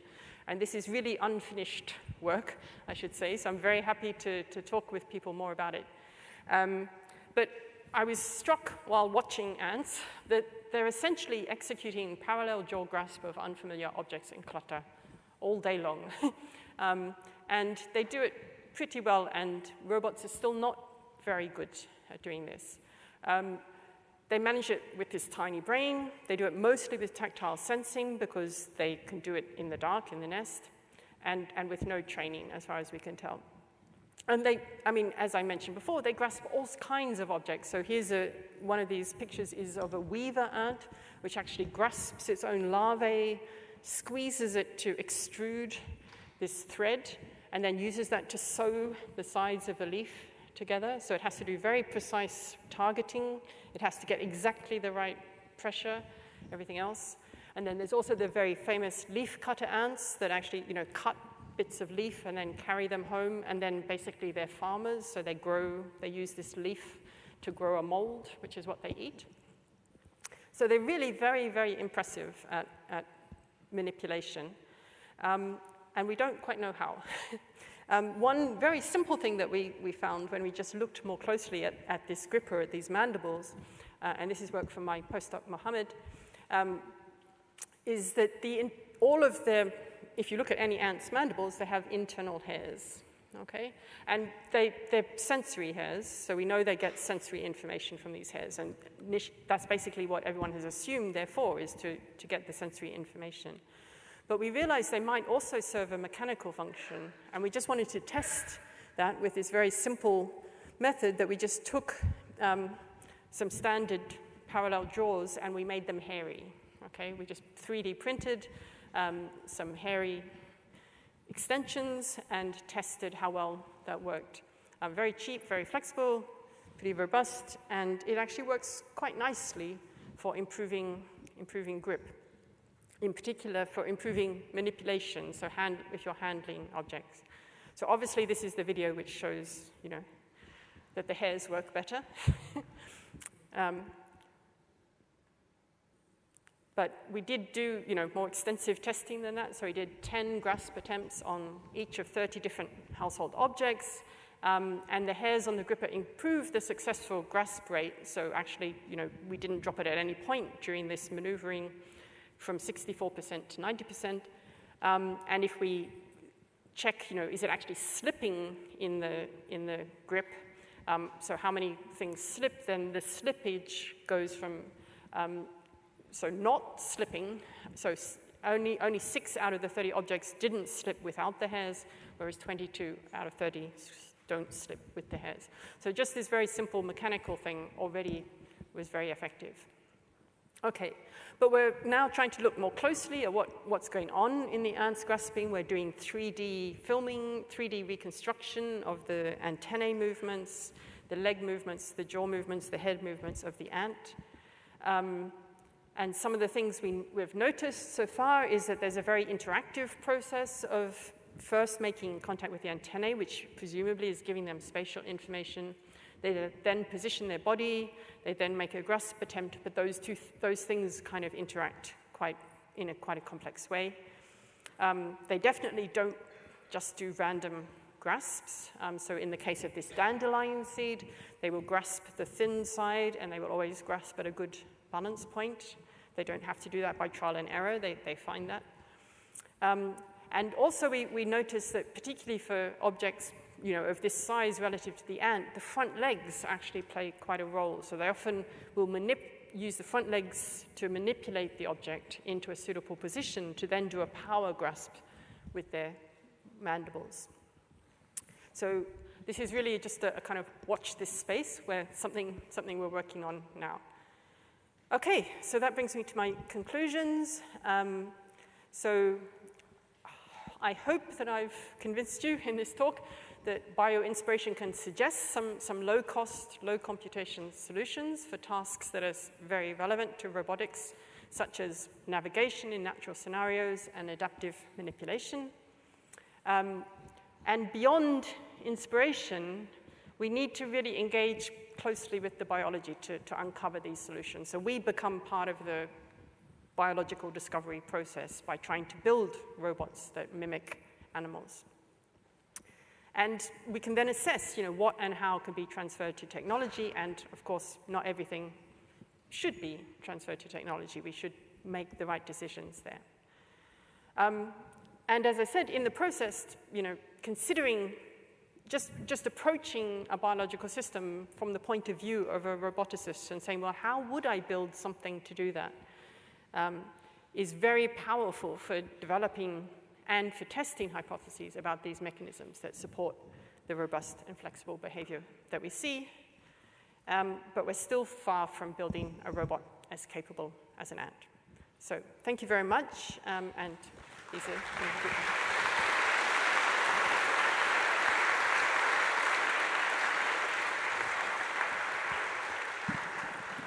So we have a few minutes for questions.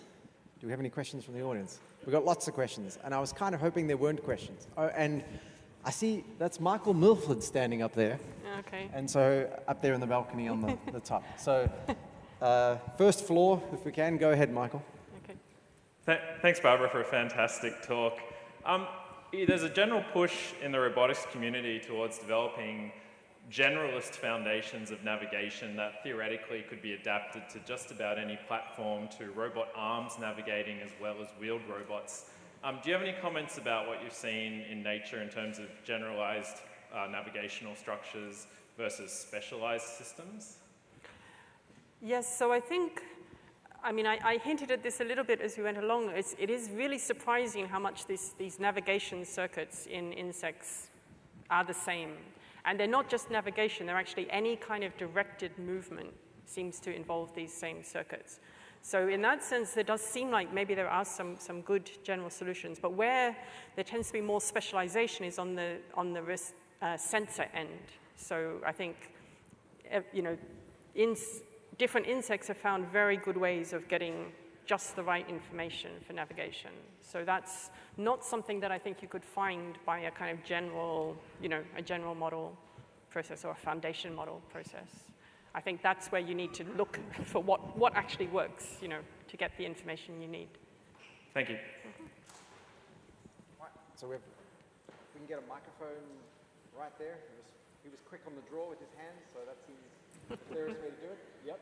Okay. Yeah, thanks again for the talk. I learned a lot about ants.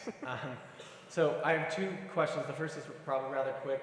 I have a question about the working memory of this kind of vector storage structure. Sure. Is it 8 as you kind of showed, or is it some X number? Yeah, so it's really, again, the encoding of the vector is in 8 neurons, but the question you're really asking is if you're integrating over time, you have to kind of, somehow you have to hold that.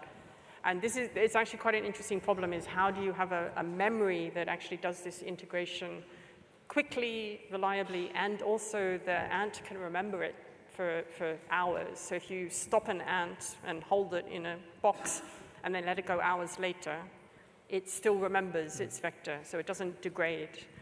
So we're quite interested in what that is. But so far we haven't, and people said, you know, well, how far can they go before you reach the limits of the memory? We haven't managed to make an ant or a bee go too far to remember so far. Yeah. Okay, cool. And a quick unrelated question is, in the video of the ant carrying the potato chip or something over the rough terrain, it kind of struck me how it seemed to use it as a tool or a leverage to get over certain features. Is this a common thing with insects? Do they kind of assume this object as a tool and use it to proceed with locomotion? Yeah, so I think they probably do. So, I mean, they certainly will use things to float on water.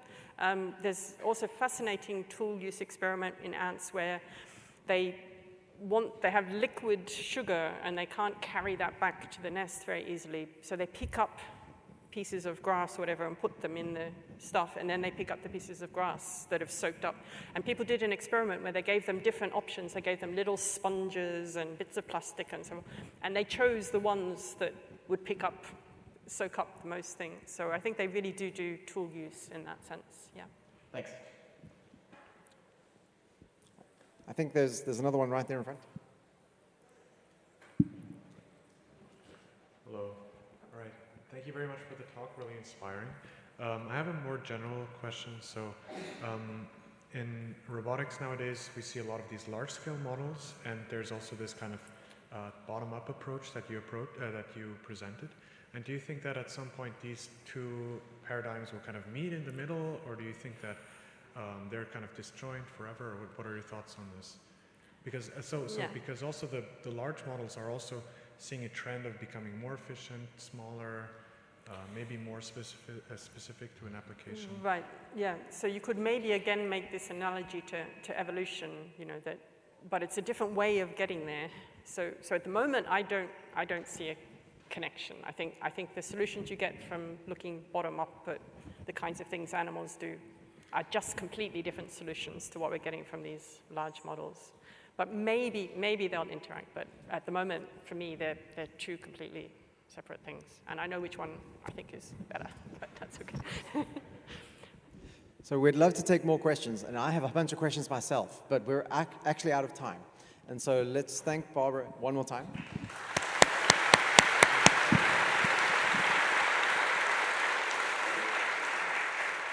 And now we go to the coffee break, which runs exactly till 4:30 sharp. We will begin at 4:30. If you are a speaker or one of the session chairs, then please show up 15 minutes early.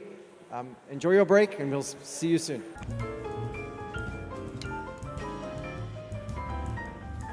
Hello, everybody. Hope everyone's doing well. This is the beginning of the VLA models session. I'm Masha Itkina. I'm a research lead and manager at Toyota Research Institute. And I'll be your co-host today, Jesse Thomason, University of Southern California. Our first paper today will be a Vision Pi0, a vision language action flow model for general robot control, presented by Kevin Black. All right, everyone. Hi, my name is Kevin. I'll be presenting Pi0, a vision language action flow model for general robot control.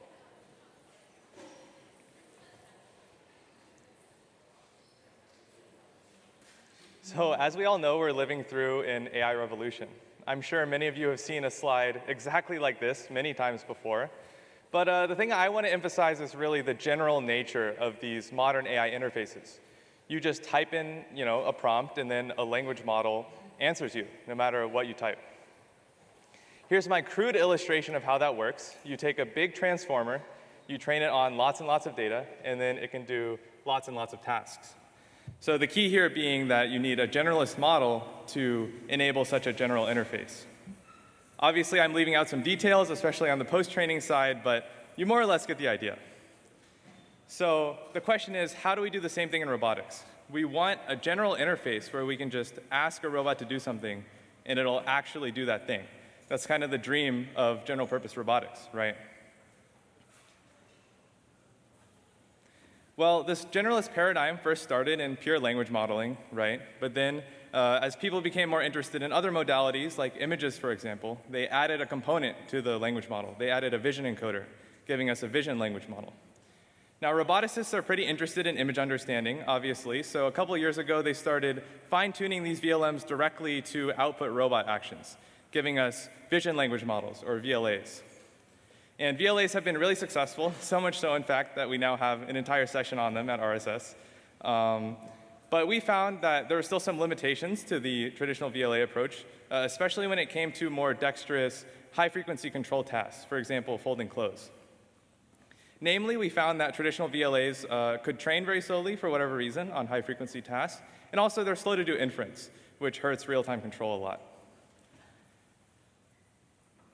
So in Pi0, what we propose is to add a new component to the model, what we call an action expert, which is adapted specifically to output robot actions the same way that the image encoder is adapted specifically to understand images.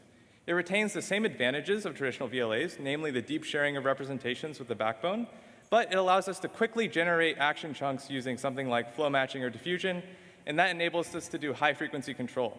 In our experiments, we control robots mostly at 50 hertz. So we trained this model on a whole bunch of data, and we found that it could do a whole bunch of different tasks.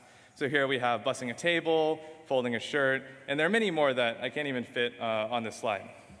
However, we found that some tasks are so difficult that just one big training run was not good enough to solve them.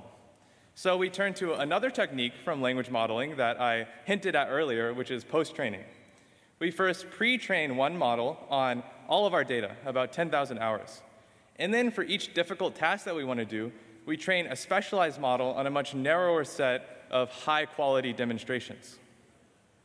What this gives us is a model that, because of its pre-training, is very robust. It's seen lots of different environments, lots of different mistakes and recoveries, so it's very robust to pretty aggressive interventions, like you see there. But using data curation during the post-training phase, we can shape its behavior and achieve much more optimal behaviors, which lets us do these really long horizon, difficult tasks. For example, taking laundry out of a dryer, bringing it to a table, and folding it all in one shot. We also found that the pre-training, post-training paradigm helped learn new tasks that the robot had never seen before. For example, this box building task is not in the pre-training data, but we found that starting with the pre-trained model was still helpful to solve this task efficiently. Finally, I want to shout out some follow-up work that we recently released called Pi-05. In Pi-05, we really pushed the Pi0 architecture even further. For example, we co-trained the VLM backbone on Webb data at the same time as training the action expert on robot data. And what this helped with was true open-world zero-shot generalization. What you see here is videos of the robots doing tasks in homes that they've never seen before, not in the pre-training data or in the post-training data. Thank you.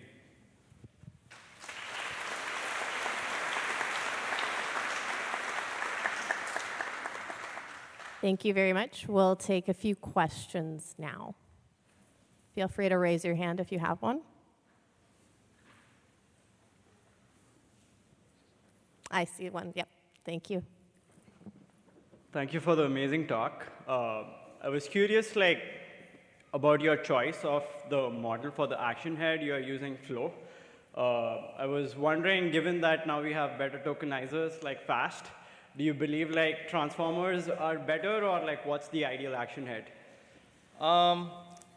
Okay, well, so this was before FAST, so FAST, you'll see that in a few more talks. I think FAST is still really useful, and in fact, we use FAST in Pi-05. We use FAST and the action expert at the same time. I think the action expert the main advantage is it's a lot faster. I think, flow matching also in diffusion, they're natively continuous. They don't require discretization. Some people would argue that's an advantage. I think both are useful. I guess a quick follow-up would be the main argument for going with Flow is capturing multimodality in a continuous action space, which is typically difficult for any transformer-based architectures to kind of capture because it was designed for language where you have finite set of vocabulary words. Does that kind of say that there's a fundamental reason why Flow might be better in the long run, or these are all just engineering bottlenecks? I don't think that in particular is a reason. I think that a discrete, a discretized autoregressive, it's a different statistical model than flow or diffusion. They all can capture multimodality. They're just different modeling frameworks. So whichever one works better is kind of an empirical question. All right, let's thank the speaker.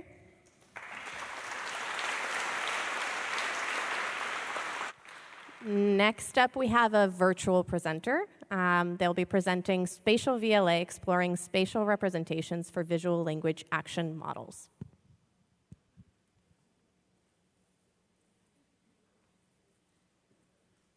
Hello everyone, I am Kinodynamic from Fudan University. Today, I'm excited to present our work, Spatial VLA, exploring spatial presentation for visual language action model. I want to sincerely thank my co-authors and acknowledge the support from Shanghai Laboratory. In this work, we introduce a novel generalist foundation VLA model focused on spatial presentations, aiming to give robots a deeper understanding of the 3D physical world. It allows faster inference speed, superior 3D sense understanding, zero-shot generalization, and efficient new robot adaptation. Let's show some background. The 3D physical world is complex and interactive. Model must generate way across diverse tasks, environments, and robot platforms. To address this, existing methods pre-train visual language model on large-scale embodied dataset. Nevertheless, the key challenging remains. First, visual appearances evolves greatly. Second, robot observation are often on alignment in 3D space. Third, hierarchical action movements characteristics. So the question is, how do you efficiently equip VLA model with unified presentation? How to build a foundation model with a profound space understanding of 3D physical world? Our solution, Spatial VLA, align robot observations and actions in a universal 3D space. Given imagery and instruction, the model extracts 2D semantical features, added 3D spatial content via EO3D position encoding. Next, Continuous robot actions are converted into 3 spatial tokens using adaptive action grids and autoregressively predict and tokenize into robot control signals. Finally, in post-training, we adaptive action grids and spatial embedding from Gaussian distributions and effectively transfer to new robot setups. The first critical design is Eagle 3D position encoding, which integrates depths with image pixels to build a egocentric 3D coordinate system. This removes the need for explicit robot camera calibration and makes the model adaptable across different robot setups. Our second key design is adaptive action grids, which encode the robot actions as special grids aligned with the 3D world. Inspired by pivot, instead of predicting continuous values or fixed pins, we predict the direction of intended action in space. To do this, we split this space into thousands of Gaussian grids, enable fine-grained and adaptive spatial action presentation. From our observation, this is actually simpler than learning a complex linear mapping from visual language to linear beings, because we decouple rotation, transition, and gripper in 3D space, which avoid feature collisions and relieve the language backbone. Our experience clearly demonstrate the advantage of this approach. Another significant advantage is that feature grids are adaptive adjustable, meaning that in region with high probability, the grids are denser, where in region with low probability, the grids are sparser. So during pre-training, we found action data follow the Gaussian distribution. We decrease this action space based on Gaussian probabilities. In post-training, we fine-tuning the model with robot-specific demonstrations to adapt to new tasks and robot setups. The feature converge faster, enable flexible and efficient fine-tuning in downstream tasks. We evaluate Spatial VLA across 7 different robot learning sensors with 24 real robot tasks and 3 simulation environments. Focus on 3 key aspects: zero-shot controlling, adaptability to new setups, and spatial understanding. Our model achieve SODA performances across a diverse range of evaluation. Higher out-of-the-box evaluation in Windows X Robot Plan 4. Fast and efficient new robot setup adaptation. Significantly superior spatial understanding in space prompts and complex layout tasks. Thanks for all the collaborators. Let's end the QA section.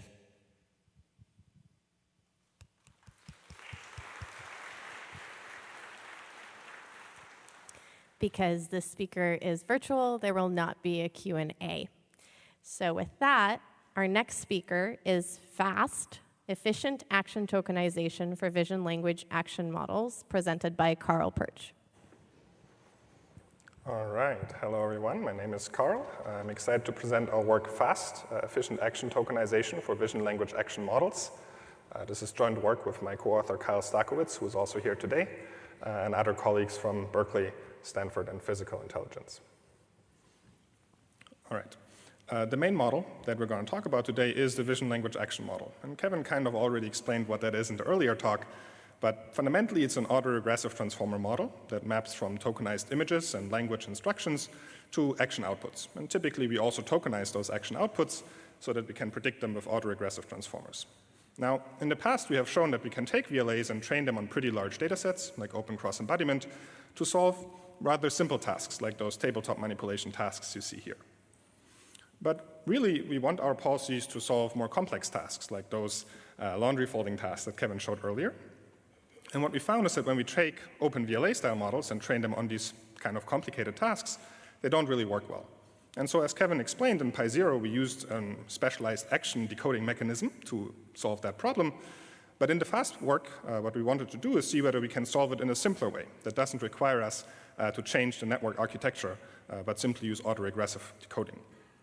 And so what we found out in our paper is that the core thing that we need to look at is how do we represent actions such that these autoregressive models can actually solve these more dexterous manipulation tasks, which really means we need to look at tokenization. And so what we have shown in the work is that typically when we use the naive kind of binning tokenization that previous methods used, we end up with a lot of correlation in the resulting action tokens for high-frequency control data like those short folding tasks. And so the solution that we proposed in our work is to apply compression, to essentially reduce the correlation in the tokens and thereby make the training of these VLAs more efficient. Now, compression is not new. It has been used in LLM land for a long time, but for continuous actions, we need to design a new tokenizer, which we call FAST, which is built on a technique called the discrete cosine transform, or DCT, which is the same technique used, for example, in JPEG image compression. DCT takes a continuous signal, decomposes it into a mixture of cosine signals of different frequencies, and if you apply that to every dimension of your action space, you end up with a sparse matrix, like you see here. You can flatten that matrix and compress it, for example, with byte-pair encoding. And then you end up with a short sequence of high-information action tokens.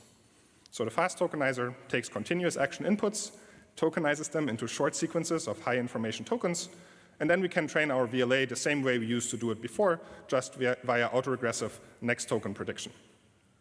How does that work? Well, we tested it across a bunch of different setups you can see here, from easier to harder. And across all of those setups, we found that the tokenizer compresses significantly better than the naive binning tokenization used in prior work, especially for high-frequency tasks. And then importantly, we found that by using our tokenizer, we can train VLAs that actually perform significantly better when rolled out on those tasks. One of my favorite results from the paper is a result where we trained a model on the Droid dataset. This is a single VLA checkpoint we trained on this open source dataset, presented at RSS last year. And it is able to perform zero-shot tasks in new environments out of the box on Droid setups. Finally, we did compare FAST to the Pi0 work that Kevin just presented earlier. We found that FAST can solve similarly dexterous manipulation tasks, but importantly, it trains significantly faster, up to 5 times in our kind of large-scale experiments. And this can make the difference between training for weeks to training for days. All right, so to summarize, FAST is a widely applicable tokenizer for robot actions. I hope that you guys can try it on your robot soon. It enables VLAs to learn more efficiently and solve dexterous manipulation tasks. FAST is not without limitations. The main one is inference speed. So these kind of autoregressive decoding models tend to take a bit of time before they produce the next action. And I want to highlight the follow-up work we have done in the Pi 0.5 release and also this paper by Danny Dries, where we combined fast tokens with the diffusion decoding that Kevin mentioned earlier to get VLAs that both train fast and then also decode fast. So I encourage you to check that out. With that, I hope I could explain to you guys why tokenization really matters. All the code and the models are open source, so please check that out. I'm excited to take any questions.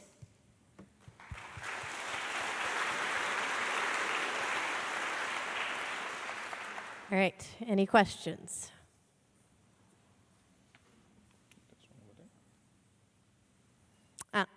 Dale over there, blue shirt. Did you explore any other compression techniques, or was it just this one worked and we moved on, or is there anything we can learn there? Yeah, so great question. We did explore a few others. Some of these results are in the paper. So we tried PCA. We found that PCA basically recovers the same kind of sinusoidal basis in our data set. We did try a very simple compression, which is temporal subsampling, which does speed up training, because now you have more information in each action token. But it does lead to worse on-robot performance, because now your robot moves more coarsely. We have not explored other alternatives, like wavelets, for example. I do think that's a reasonable thing to explore. But the DCT-based compression does seem to work quite well across a pretty broad range of robot setups. We have, in fact, never retrained the tokenizer at Pi, and it works on all the new robots we try it on. So I think it's a pretty good sign. Very short question, if anything. There's one right here.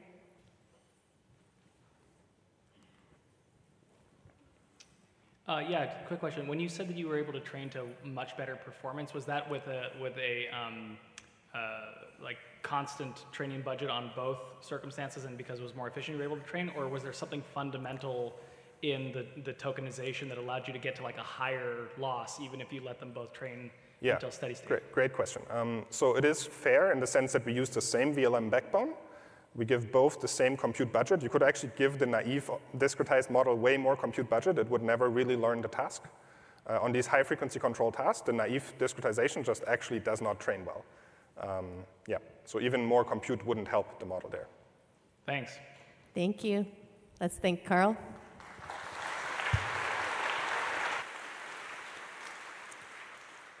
All All right, our next two papers will be presented by representatives who are not on the paper, so we will not have Q&A for those two sessions.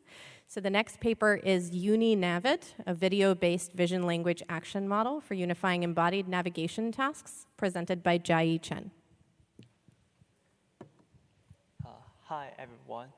Since the authors cannot attend in person because of the visa issues, I will present this work on their behalf. It is my pleasure to present this work, Unifying, a video-based VLA model for unifying embodied navigation tasks. Navigation is one of the fundamental robotic tasks with diverse requirements across numerous applications. Currently, there are diverse navigation tasks such as vision and language navigation, object goal navigation, and others. We want to develop a generalist navigation model capable of handling diverse navigation tasks and also investigating the synergistic benefits between these navigation tasks.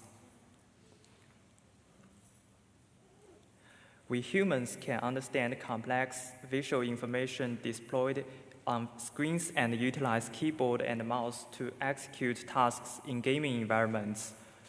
We want to investigate this pattern in the navigation domain by leveraging video-based VLMs to process both video and navigation instructions, enabling direct action prediction.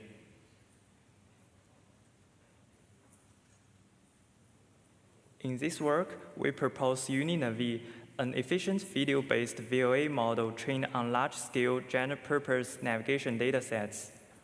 Our architecture is based on a simple idea: recent observations are more important, enabling the maintenance of different fine-grained visual information accordingly. We categorize the observation videos into 3 temporal segments: long-term, short-term, and current observations.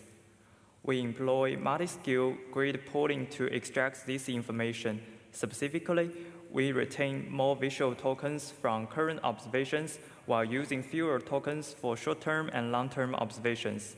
During navigation, we reuse previous visual tokens to enhance efficiency. Moreover, we merge consecutive tokens from long-term observations when they have high semantic similarity. More details can be found in our paper.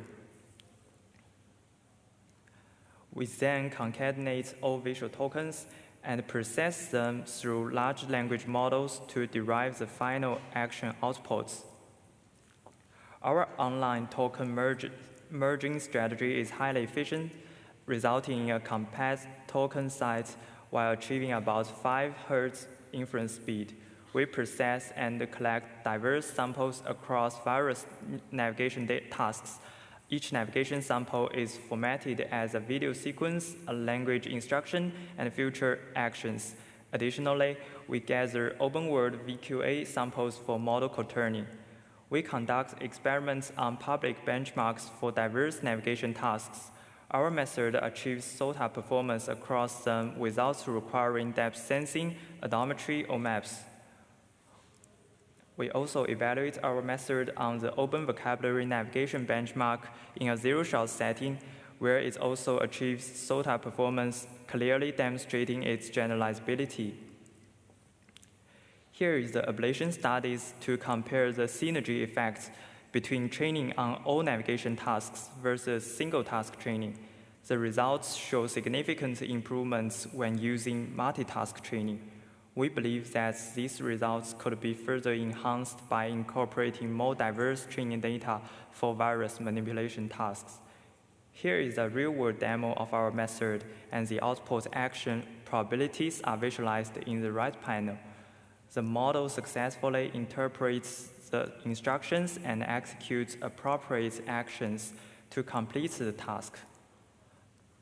For example, even with other persons walking by, the model is not distracted and correctly finds the TV. We additionally evaluate our method on a robot dog following task, a novel scenario not included in the training data. So because I'm not the author of this paper, I'm afraid that I cannot provide valuable answers to your question, but you are welcome to email the authors for a discussion.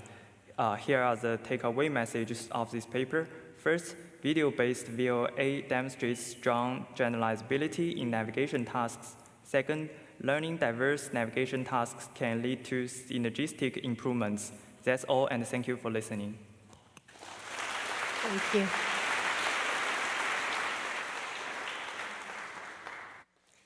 All right, with that, our next paper is Learning to Act Anywhere with Task-Centric Latent Actions, presented by Kang Ding. And once again, we will not take Q&A for this one. Hi, everyone. I'm Kang Ding. I'm not the author, and I just help the authors to present the work on building generalized vision language action models. Compared to modern LLMs, VLAs lack sufficient training data to solve open-world tasks and generalized VL. We must scale them more effectively. A natural idea: can we better use diverse data, including robot demos and human videos without actions? Most current VLA models predict low-level controls like end effector poses, but such level data is scarce and inconsistent, limiting generalization. So we ask, can we define a shared latent action space that works across data sources? Learning to plan in this space allows broad training with minimal labeling cost. Let's build in UniVLA. Starting with universe latent actions, our model uses an inverse dynamics encoder and forward dynamics decoder to predict featured status. We adopt vector quantized autoencoders to learn latent dynamics between frames from unlabeled videos. But not all visual changes are task relevant or controllable, like new objects or bystanders. So we aim to extract task-centric dynamics from all over visual changes. We ask this with two-stage training use language. In stage 1, task info is sent through pre-trained language encoders into the decoder. Due to the bottleneck in the codebook, the model captures non-language expressible changes, mostly task irrelevant. We use Dino V2 features both as encoder inputs and prediction targets. These semantically rich features help reduce noise and improve generalization. Next, we train task-centric latent actions to capture what's not modeled in stage 1, effectively replacing the language input. This serves as a base for policy learning. We now built a generalized policy using pseudo labels from the latent action model. Given 2 frames, the model generates 4 latent tokens, which are turned into llama-style spatial tokens. We pre-train UniVLA via next token prediction, enable embodiment agnostic planning. During deployment, the policy outputs latent plans. With a small decoder translates into robot-specific low-level actions of any format. Let's see UniVLA in action. Pre-trained only on actionless human videos, it achieves SOTA on liberal. With 4 data, it reaches 95.2% average success. For visual navigation, UniVLA matches Navid using just 1 RGB frame, not full history. In real-world tasks, with only 20 to 80 demos per task, UniVLA reaches 80% plus success, beating OpenVLA and LAPA, using just 4 latent tokens each time. On scaling, UniVLA achieves SOTA on liberal with bridge data. Adding cross-embodiment and human videos feature both results. It's computer efficient, less than 1% of GROOT and 5% of OpenVLA's cost for comparable results. With just 10% of labeled demos, UniVLA outperforms baseline and sets new SOTA on liberal go and liberal long. We also find our task-centric latent actions transfer well. even to liberal and human videos not used in training. To wrap up, by learning in a unified embodiment, agnostics, latent action space, UniVLA scales across tasks and agents with strong generalization. Scan the QR code and to check out the open source code. And if you have any questions, please connect the authors. That's all. Thank you.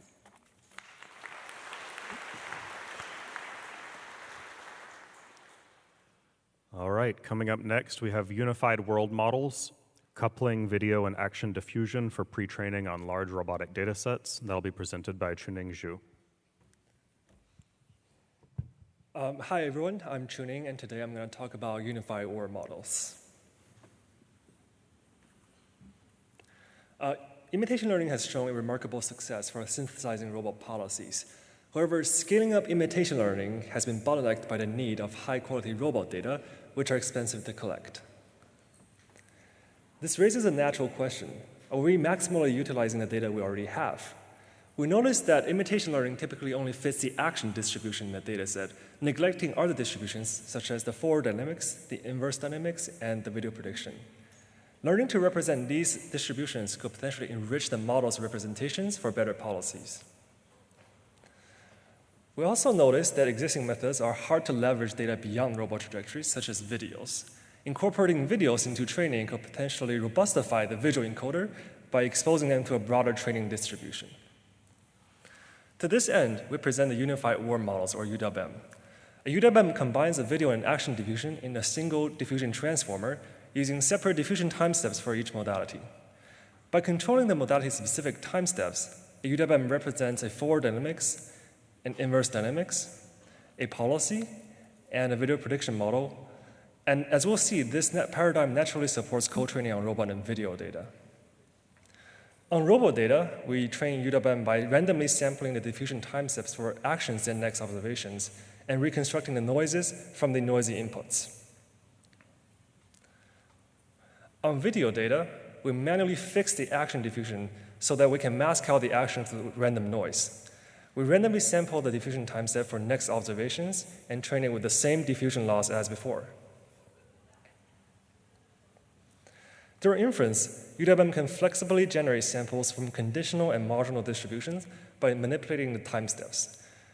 Specifically, a UWM encompasses a forward dynamics model, an inverse dynamics model, a video prediction model, and a policy. In this work, we mainly evaluate UWM as a pre-training stream on the Droid dataset.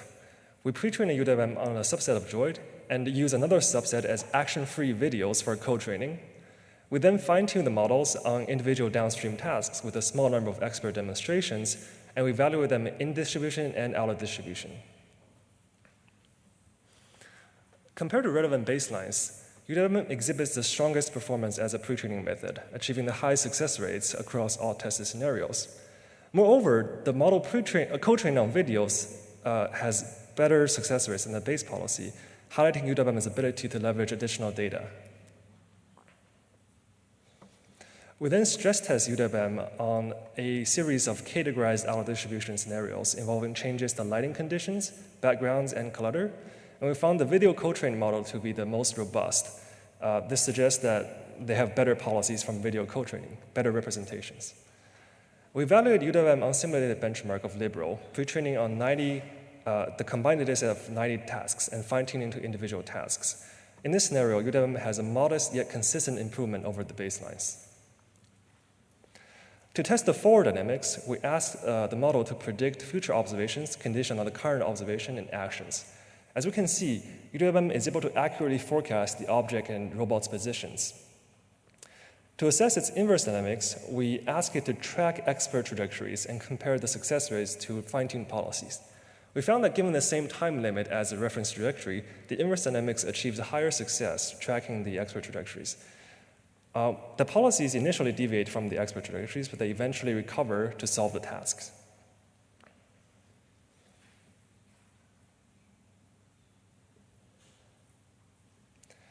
To summarize, we propose UWM, a unified diffusion transformer that combines video and action diffusion in a single framework, using separate diffusion time set for each modality.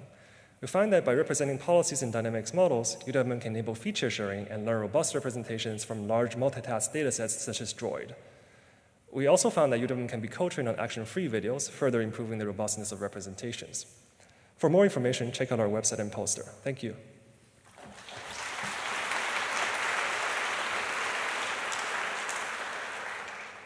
All right, questions for our speaker?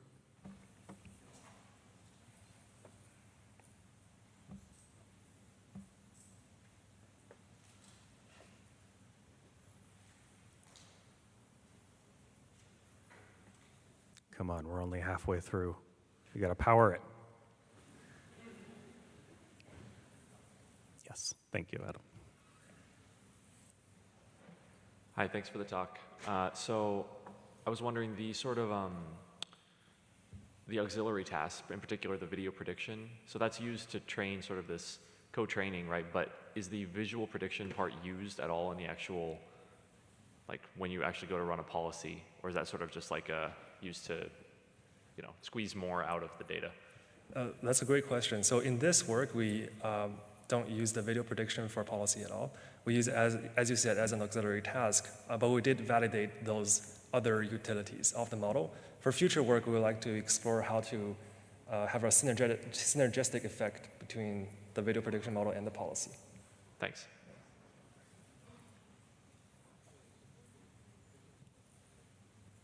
All right, let's thank our speaker again.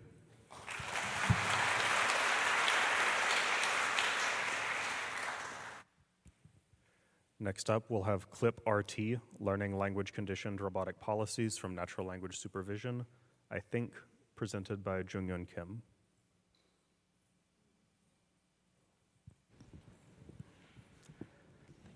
Good afternoon. I'm Gichon, and this is Jung-Yun. We are going to present our work, Clip RT, Running Language Conditioned Robotic Policies from Natural Language Supervision. Vision Language Action Model, VLA model, typically employs pre-trained vision language model and adapt this model to predict control commands given visual observation and natural language instruction. Most VLA models run the mapping from vision and language inputs to the low-level action output using large-scale robotic data. However, we argue that forcing VLA models to directly output low-level actions undermines generalization, transferability, and compositionality. Why is that? Low-level actions are inherently tied to specific robot embodiments and environments, so they do not encode universally applicable behaviors. Furthermore, they do not composing into higher-level behaviors. We argue that these aspects make it hard for robots to adapt, especially when training data is scarce. So, what is the alternative? Our key insight is to use language-based motion primitives as action space, for example, close the gripper and move the robot arm forward, and so on. We adapt clip models to run language-based motion primitives using a contrastive objective, which we call Clip RT. It has two encoders. First, Clip RT extracts vector embeddings for visual observation and natural language instruction, and simply this adds these two vectors. Then, Clip RT extracts vector embeddings for language motion. The contrastive objective optimizes the distance between these two vectors. For the positive pairs, it learns to minimize the distance. For the negative pairs, it learns to maximize the distance. That's all. The inference stage is almost the same as training. First, extract the context vector first. Then, Clip RT extracts vector embeddings for predefined list of language motions.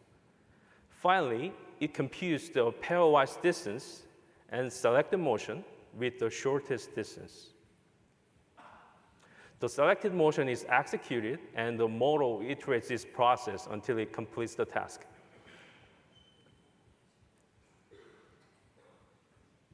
In real-world environments, we demonstrate that ClipRT can perform diverse robotic manipulation tasks by composing predefined language motions.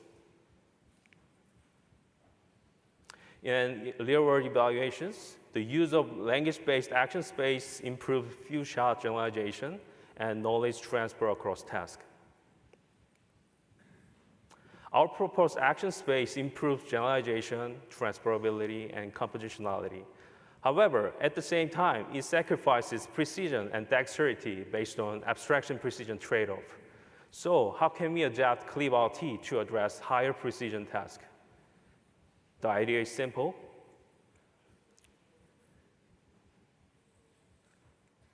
Employ the pre-trained ClipRT and add it to the small-sized action decoder to predict low-level continuous actions. The action decoder is only adapted to the target environment and corresponding data. We call this model as ClipRT Plus. We evaluate ClipRT Plus on the simulated environment, Libero, and it shows strong performance and inference throughput, achieving a near-perfect success rate on Libero object task suite.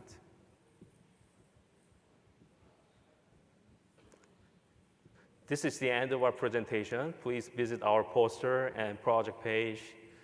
The poster information is wrong. Please visit Associate Park number 51.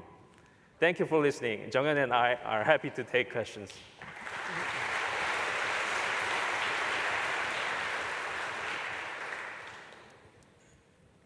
Is there any questions? Y'all warm up too slow. I have a question. It looked like your experiments were mostly focused on tabletop manipulation, but conceptually, this method, would it be applicable to things like mobile navigation or just navigation? Oh, sorry, I didn't get the question, but do you mean can it be applied to mobile navigation or just in navigation systems? Either, both. Oh, okay. I didn't think about that actually, but it's a great question. Thank you. Yes, I think it can work because what I think is that mobile manipulation and navigation is all about like choosing like a vector that I have to move. So for example, here what we have to do is just change the motion primitives, and I think with the same algorithm we can train the model to execute the navigation systems or mobile navigation. I think, but the motion primitives would be much larger, I think. Yeah, I think that would work. Yeah, it's a great question. Thank you. Maybe. Oh, Masha says there's one over here. Yes. There. Thank you. Thank you for the talk. So I have a question regarding for the longer horizon task. Can your predefined motion primitive solve those longer horizon tasks? And is it like a combination of the motion primitives, or how's the solution for that? Oh, we actually have conducted an experiment of long horizon tasks because it was on the review. And that's one of the limitations of our ClipRT, though. But since we represent actions as language, what we can do is collaborate with humans easily or LLMs. So in that way, intervention, like with human cooperation, we could perform a long horizon task quite easily. Yeah, but by ClipRT itself, it was kind of hard to perform it by itself. Thank you. All right, we're gonna cut off there. Thanks our speakers again.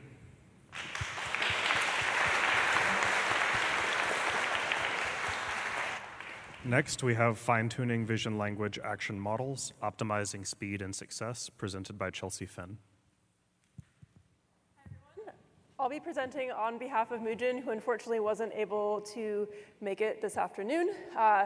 In this work, we develop an effective and open source recipe for fine-tuning vision language action models. Now, vision language action models, or VLA models, are models that take a pre-trained vision language model and fine-tune them on diverse robot data. We've seen pretty exciting results from VLA models, as seen in this session, as well as on this slide. But at the same time, while a number of works have studied how to develop these vision language action models, we lack a study of how best to fine-tune these VLA models. And in particular, there's a lot of different design choices that might go into a fine-tuning recipe, including the model architecture, the learning objective, the action generation scheme, the action representation, and so forth. And in particular, I should mention that studying this sort of fine-tuning recipe is important because typically we do actually fine-tune these VLAs to downstream tasks when we want them to work most effectively. In our work, we study 3 particular design choices. The first is the action generation strategy, whether to use autoregressive decoding or parallel decoding by dimensions. The second is whether to use continuous actions or discretized or tokenized actions.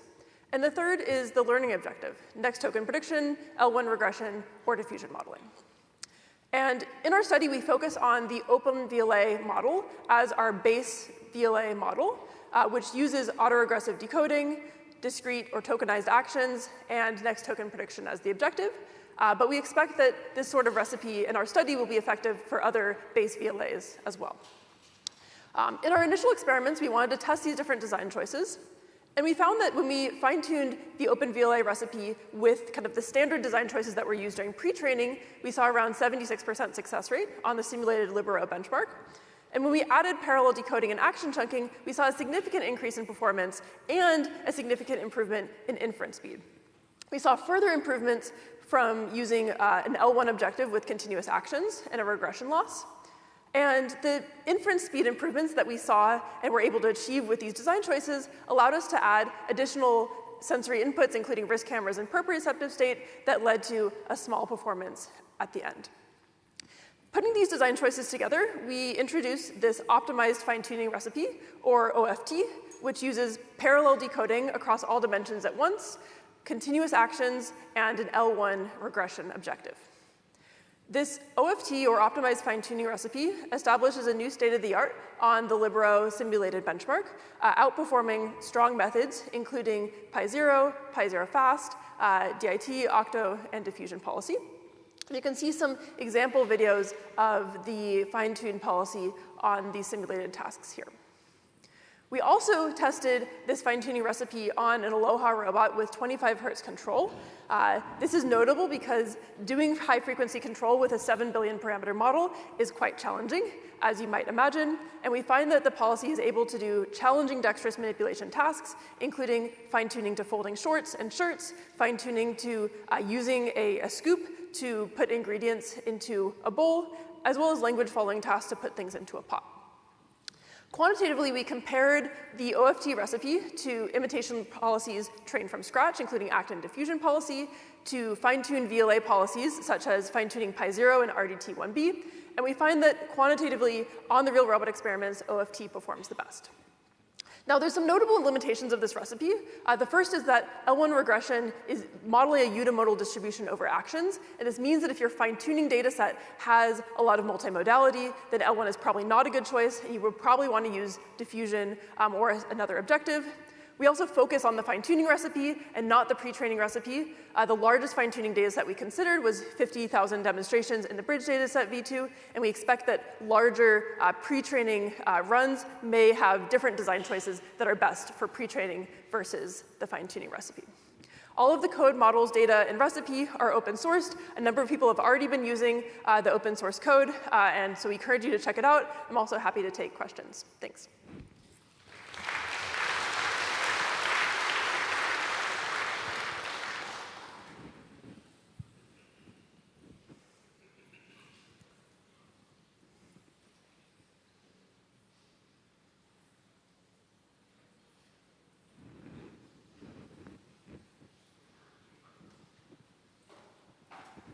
Aha, a hand. Hi, thanks for the great talk. Is this also good for pre-training, or is it only like the L1 loss good for the fine-tuning of the model? So does it make sense to make OpenVLA with L1 loss in pre-training? Yeah, great question. So I think that the L1 loss wouldn't be suitable for pre-training, typically because a lot of pre-training data sets usually have a lot of multimodality in the actions that are taken, and you would want to probably be able to model that sort of multimodality in pre-training using autoregressive prediction or using something like diffusion. Thanks. Time for one more quick question, if there's one.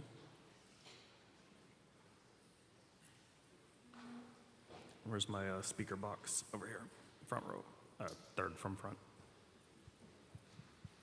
Yeah, thanks for the great talk. Just curious, do you have any intuition for why that recipe was the best? I mean, I'm curious if in your poking around and learning about this stuff that you guys gained anything that can be kind of generalized to future explorations. Yeah, absolutely. So I think that the one reason I think is that when you do have a kind of a narrow fine-tuning data set and your goal is to really do well and kind of specialize on one task, then things like L1 loss can be quite effective. Parallel decoding can be quite effective, specifically because you really only need to fit potentially like one mode for one task and so forth. And so that's kind of some intuition for like the objective and some of the choices there. Parallel decoding is also like always going to be faster, like a lot faster than autoregressive prediction. And so it makes sense to use if you don't need to use autoregressive prediction. Now, oftentimes you do want to use autoregressive prediction if you have multimodal actions. So that's some of the intuition there. I'm happy to chat more at the poster. Thanks. Let's thank our speaker.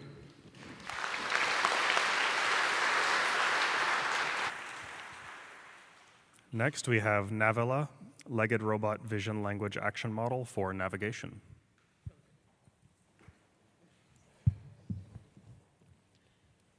Yeah. Hi, everyone. My name is Xiaojing. I will present Navilla, Legged Robot Vision Language Action Model for Navigation. This work is a collaboration between UCSD, USC, and NVIDIA. We try to tackle the problem of vision language navigation. The robot is given text instruction and image observation only, and the robot needs to navigate the environment following the instruction. We propose Navilla, a two-level framework that integrates high-level vision language understanding and low-level locomotion control. Our high-level module takes in the language instruction with the current command view and history views and output text command. This mid-level text command is then transformed into a velocity command along with the proprioception and exoception observations to our low-level policy. Finally, the low-level policy outputs the target joint positions for the robot to execute. And these two-level frameworks provide us with several advantages.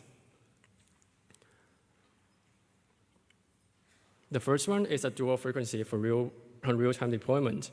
Our high-level VLA module runs at 2 Hz, while the low-level locomotion module maintains 50 Hz action control for smooth actions. Second, it enables flexible cross-robot deployment, so we are easy to switch to different robot platforms. And third, we abstract the mid-level actions in language space. In this way, we can incorporate more data to improve our high-level VLA module.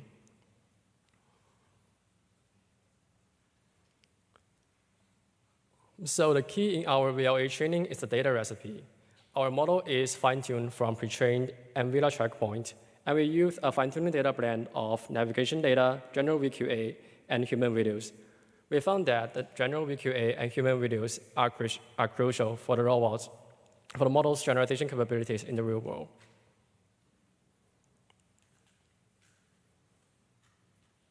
And our low-level locomotion policy is trained with one-stage RL using SISIM and SILab. We take the LiDAR's point cloud to construct a 2.5D height map, and the policy uses it to sense the environment and avoid the obstacles. We added different terrains in training to help with the theme-to-real transfer. And trained on this diverse data, our high-level VLA module achieves state-of-the-art performance in the VLA R2R benchmark. So below is an R2R example episode. Our VLA model can follow the instruction quite well and reach the goal position. But as our policy will be deployed on lag robots like quadrupeds and humanoids, we need to simulate realistic physical interactions. Inside of this, we introduce a new benchmark called VLNC ISAC in ISAC-Sim. In this benchmark, the high-level module is evaluated with the low-level locomotion policy. So this provides with more comprehensive evaluation of the whole system. So we also deployed our models in the real world on both quadrupeds and humanoids. We tested in 3 environments: the workspace, outdoor, and home. So though the model had never seen these environments before, it can perform quite well for both simple and complex navigation tasks. And it's also exciting to see the Nebula trained with human videos data outperform the one without it. And here is a video we take at home. We task the robot to move from indoor to outdoor and stop in front of the circles on the right. We can see that our model is robust to environmental factors like strong sunlight, and our low-level locomotion policy enables smooth indoor to outdoor transition. We've also deployed our models on 2 humanoid robots. Our 2-level VLA framework makes it easy to switch between different robot platforms, and our model can generalize well to different camera height settings. So to wrap up, here are the takeaways. First is our 2-level VLA framework makes it flexible for cross-robot deployment. Also, a fine-tuning data blend is very crucial for the model's generalization capabilities. Also, we see that learning from human videos really helps with the model's real-world performance. So please check our website for more real experiment videos and the links to our open source code bases. Thank you, and I'm happy to take any questions.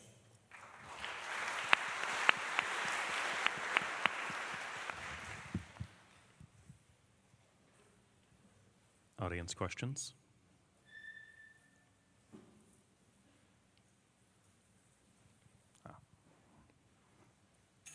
Yes, over here. Yeah. Hi, thank you for the presentation. I just had one question. I noticed that in those videos, like regardless of whether it's the quadruped or the biped, they tend to take like maybe 1 or 2 steps and then they're gonna stop and then they're gonna evaluate. Is that something that you control, or is it like a drawback based on like the feedback you're getting or like the visual, or like, can you talk into this, or is that something that you can avoid doing into the future? Thank you. Yeah, so our low-level policy is trained to avoid obstacles so that it can traverse smoothly in the environments. And we also incorporate, like I said, we incorporate the height map as an observation. So this also enables our low-level policy to have better traverse capabilities. Thank you. Yeah. All right. In the interest of time, I'm going to let us thank our speaker again. And then we will have our final presentation of the session, ConRFT, a reinforced fine-tuning method for VLA models via consistency policy.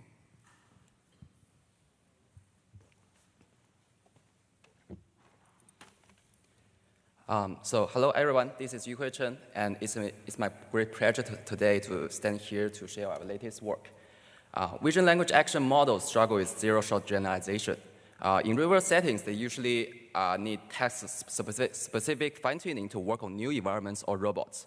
The standard method is supervised learning, but it has some clear downsides. Firstly, the data often comes from the human teleoperation, which is expensive and inconsistent. Well, we assume that these human expert demos are with high quality. They usually vary a lot between the operators, or even in the same person at different times. Secondly, supervised fine-tuning trains the model to imitate what is in the dataset, but this does not always lead to task success. The policy may still fail when things go off script or get disturbed. To address this, we look to reinforcement learning as a better alternative. It directly improves the policy using reward signals, which helps it learn more robust and general behaviors. This idea is inspired by how reinforcement learning has been used to align large language models and its strong result in robot control. So how do we apply reinforcement learning for the VLA post-training? We propose a 2-stage framework built on a consistency policy as the action head. Both stages share the same training objective.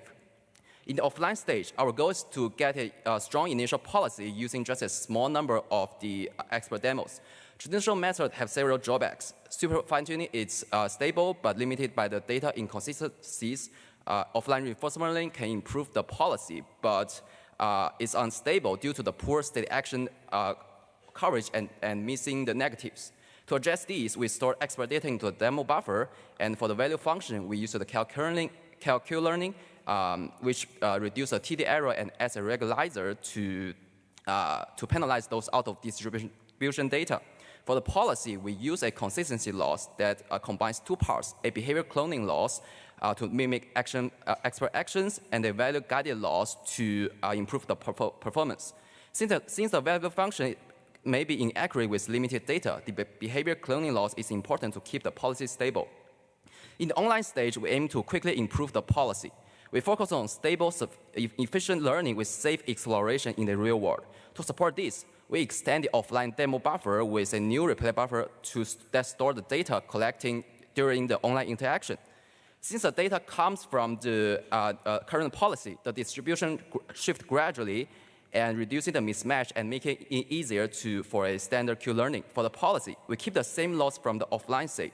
Unlike typical online stage, we also keep the behavior cloning loss here as an anchor to prevent the policy collapse. Also, safe exploration is crucial in real-world robot learning, since unsafe actions may cause damage or danger. To handle this, we allow human operators to step in any time in the training to correct the behaviors. This intervention goes into the demo buffer to guide the policy towards safer and more efficient actions, helping the policy converge faster than fully autonomous training. Our method improves policy significantly across 8 real-world settings, while keeping safety. On several tasks, we hit 100% success, from simple tag pick and place to precise pegging hole. Improve the policy with value guidance achieves better performance than with supervised objective. On simple tasks like picking bread, it not only succeeds but finishes in a few steps. For harder tasks like hanging a Chinese knot, even learns to pull down the hook to check whether it's hooked. Training from scratch with reinforcement learning often takes a long time and needs lots of human help, making it risky and inefficient. In contrast, starting from a pre-trained VLA modules cuts down the training time and reduces the cost of online interaction. Our method handles inconsistent data through reward-driven learning, enabling great performance on context-rich tasks, even threading a needle. It also shows a strong robust to external disturbances. The policy may still complete the task when the manipulated object is removed or the shape of flexible object is changed. And thank you all. Any questions?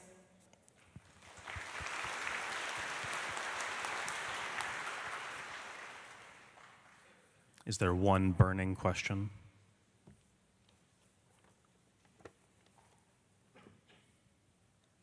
You got to make yourself very visible. I'm so bad at seeing hands. Here, in this back part, yes. Thank you for the great talk. I just have a question about, it mentioned there's 20 to 30 demos. Are these successful demos from a human teleoperation, or are these like robot trials? Yes, it's from the human teleoperation. I see, thanks. All right, I've let the session run over time. Thank you to our speaker once again. This was Vision Language Action Models. Up next, we'll have Scaling Robot Learning.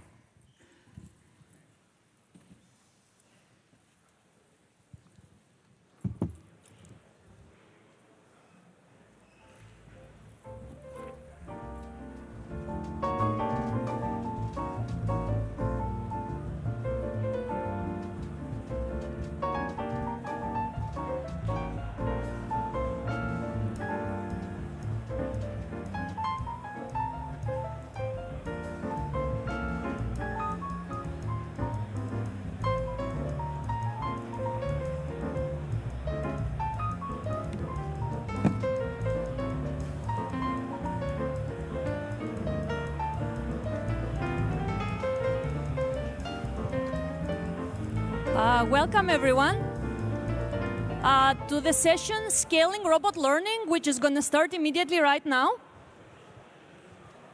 I'm Katerina Fragiadaki, professor in CMU. And I'm Florian Shkurti, and I'm a professor at the University of Toronto. Yeah, please take our seats so we can start.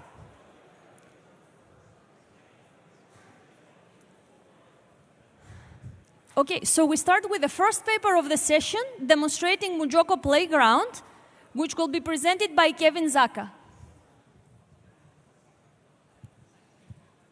Is Kevin here?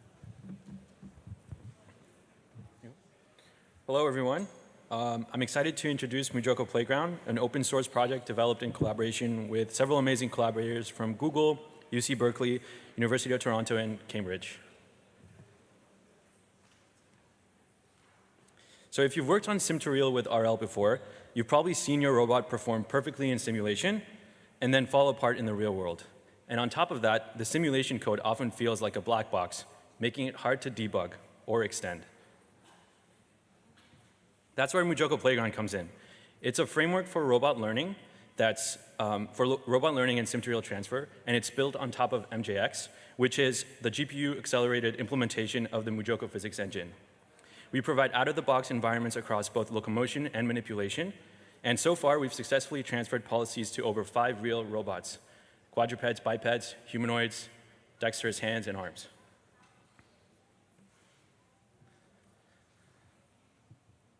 Now let's take a step back. Why use simulation at all? Well, simulation gives us cheap, safe, and fast data.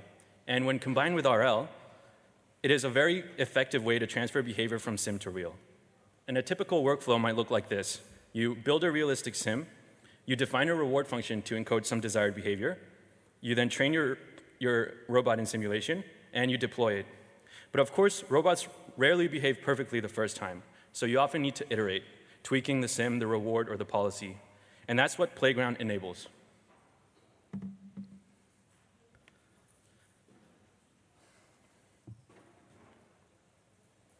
Another great feature of Playground is its native support for multi-GPU training. So in our experiments, physics-heavy tasks saw significant speedups when we scaled up the GPU count. This makes large-scale training much more practical, especially when we transition to high-DOF systems like dexterous hands or humanoids. Let's get into the results. So we showcased a range of locomotion controllers on a quadruped and 3 humanoids. As you can see in these videos, the trained policies are able to perform handstands, footstands, fall recovery, and robust locomotion. And all of this is trained entirely in simulation and then transferred to the real world. Now, Playground isn't just for locomotion. We also demonstrate successful sim-to-real transfer on 2 manipulation platforms: a Frank-up Panda performing contact-rich planar reorientation, and a dexterous leap hand executing in-hand cube manipulation. Another thing that really surprised us about Playground was the accuracy of the simulation. Here you can see a fall recovery behavior on the Booster T1 humanoid, both in simulation and in the real world. What's remarkable is that this worked out of the box with minimal reward tuning, a strong indicator of the sim's fidelity. And I'm going to let it play one more time. You can see how well the behavior in sim matches the one in real.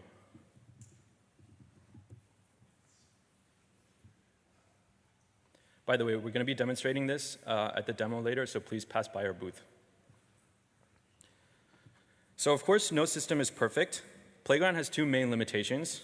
The first one is that we have slow JIT times, around 3 to 5 minutes for certain tasks. And then computation scales with a number of potential contacts due to JAX's static shape requirements. This can slow down complex contact-heavy tasks. But there's good news. The Mujoko team is actively working on a successor to MJX, which is called MJ Warp, and it fixes both of these issues. It removes the JIT delays, handles contact scaling more efficiently, and we've seen up to 100x speedups on certain tasks. And it's just a 1 line to install Mujoko Playground. And please come by our booth from 6:30 to 8. We'll be demonstrating all of this. You'll get to interact with the controllers that we've trained, and we'll show you training live, and we'll deploy it on the robot. Thank you.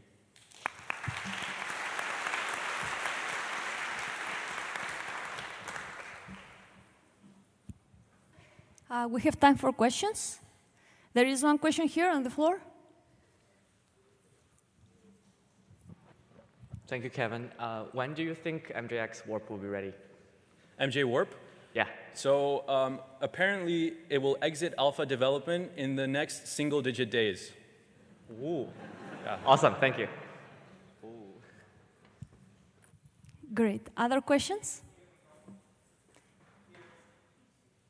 Oh, here on the on the balcony. Yes, sure. Go ahead. Thank you for the great talk.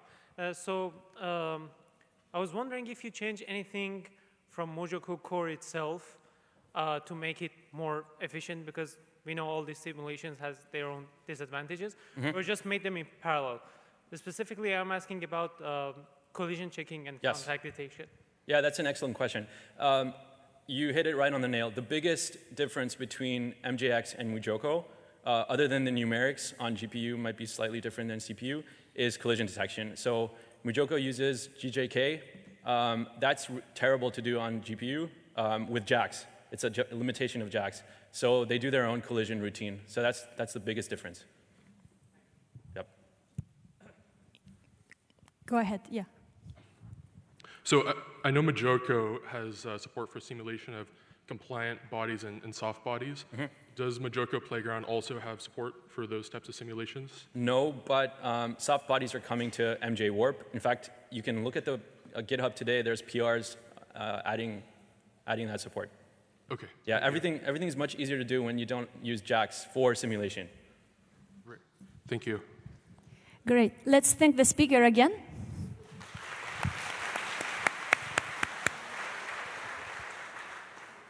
All right. Our second paper is demonstrating GPU parallelized robot simulation and rendering for generalizable embodied AI with Maniscale 3. And the speaker is Tone Tao. Oh, this also works. Testing.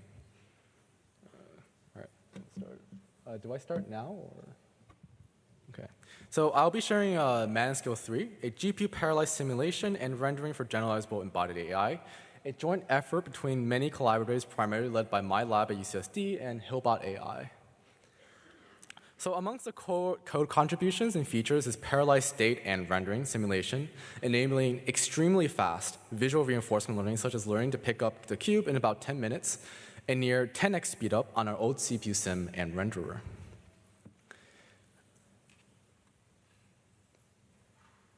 Sorry, I might got the timing wrong.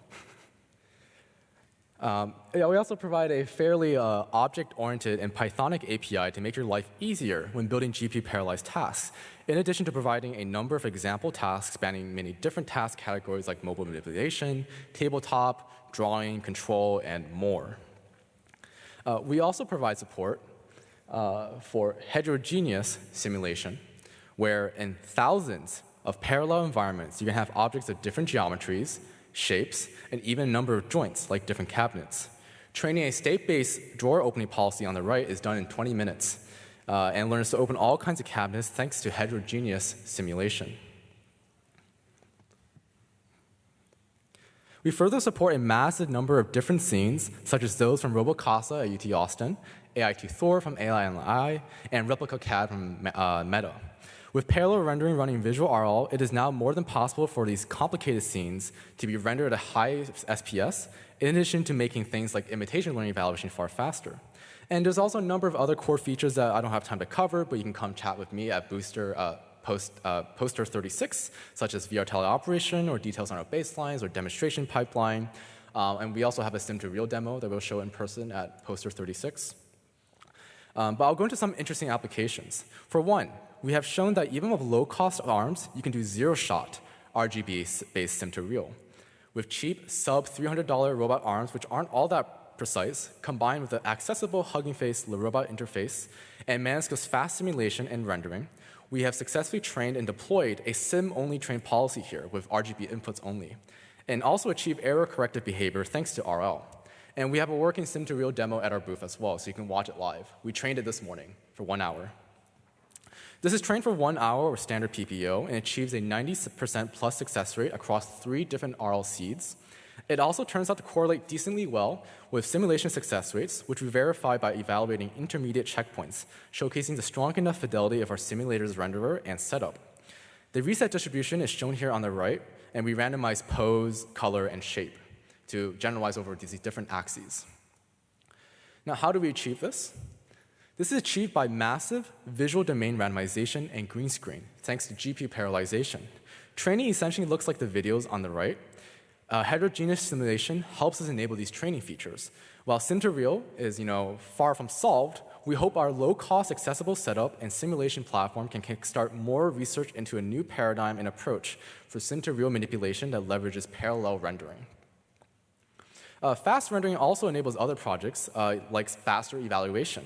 The simpler project from last year was a collaboration between my lab at UCSD and Google DeepMind, and enables evaluation of real-world models like VLAs and realistic simulation without having to spend time, money, and hardware. With GPU-parallelized rendering, we can evaluate these VLAs like Octo, RTX at about 100 times the speed of real time on a single consumer GPU. And finally, we have went through the engineering to optimize a decent amount on GPU memory, making our renderer 2 to 4 times more GPU memory efficient than other parallel renderers on the market today. This enables on-device visual RL on a single GPU, even Google Colab, very easily.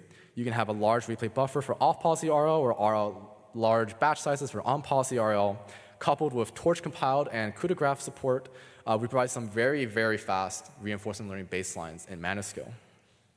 This concludes my talk. You can try it now with a simple pip install, assuming your NVIDIA drivers are installed correctly. Scan these QR codes to learn more, or come to our booth at Poster 36 to see our demos and try it out. Thank you.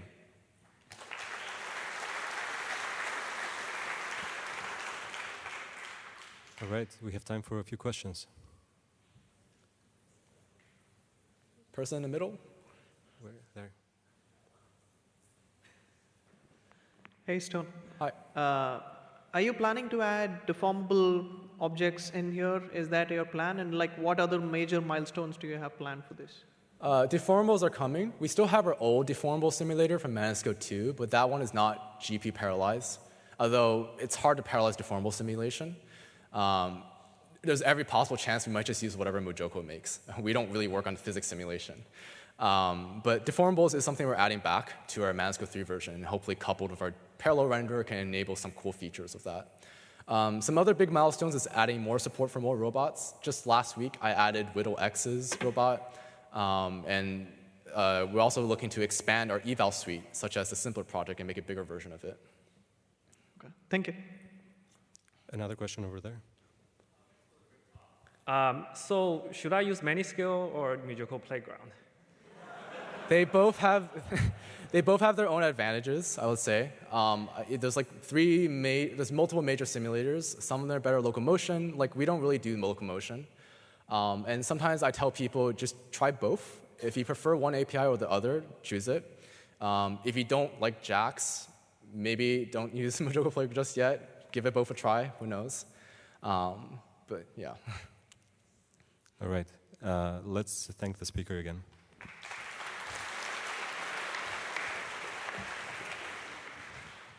The next paper is Roboverse, a unified platform, benchmark, and dataset for scalable and generalizable robot learning. And Haoran Geng is our presenter. Hello, everyone. I'm Haoran. We introduce Roboverse. Existing simulation demonstrated huge potential for robot learning. However, they are separated in fragmented ecosystems. We asked, is it possible to merge the community effort so that we can generate a large-scale, high-quality dataset and unified benchmarks? And finally, we made it. We created a platform supporting multiple simulators in a unified infra and merged the effort from the whole community into one. Roboverse consists of a simulation platform, a large-scale, high-quality dataset, and a unified benchmark. The core of Roboverse is MetaSim. MetaSim includes a universal configuration system, enable 3 key capabilities: cross-simulation, hybrid simulation, and cross-embodiment transfer. It aligns simulator backend and also provides a gym-like wrapper. And it enables data caching of tasks, assets, and trajectories from diverse sources in a unified format. Here are demos of the aligned simulator inside the Roboverse platform. Then we introduce Roboverse dataset. We first migrate tasks, assets, and trajectories from multiple existing simulation environments into Roboverse. And we further provide more data caching methods, including tag operation. We highlight our mobile phone-based tag operation system. We design a mobile app that can utilize on-screen buttons and phone sensors to tag operate robots inside Roboverse.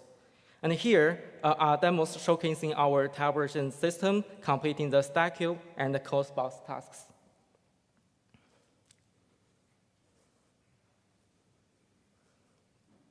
And we also support a mocap system for teleoperation dancer's hands. And also VR teleoperation, and together with the keyboard and the joystick methods.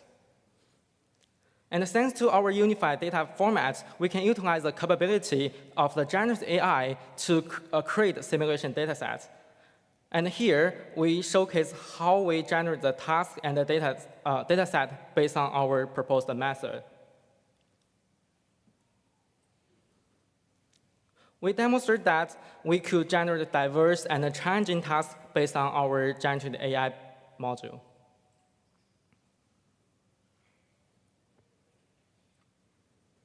And we also support a real-to-sim-to-real pipeline for creating asset, tasks, and trajectories. We utilize 3D Gaussian splatting to reconstruct the sim matches and the URDF, generating the trajectories and then deploy it in the real world. And we also support extensive domain randomization within RoboVerse, allowing us to generate high quality and realistic data sets. Powered by MetaSim, we can make full use of the cutting-edge physics engine and the rendering at the same time. By merging the open source effort from the whole community into RoboVerse, we generate a unified and high-quality data set.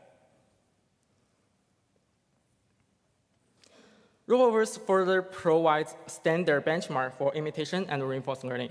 For imitation, we create 4 levels of generalization evaluation benchmarks.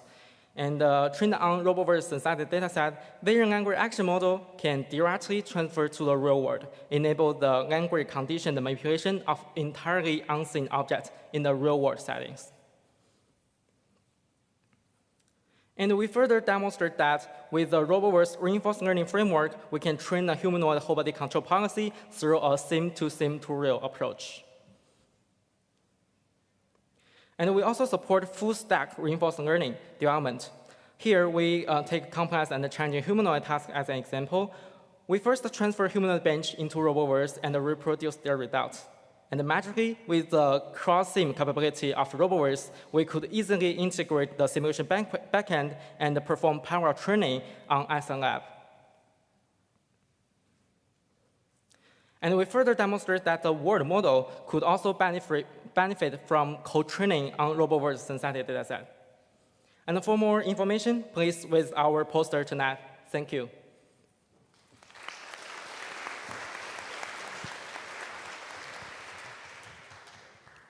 Are there any questions?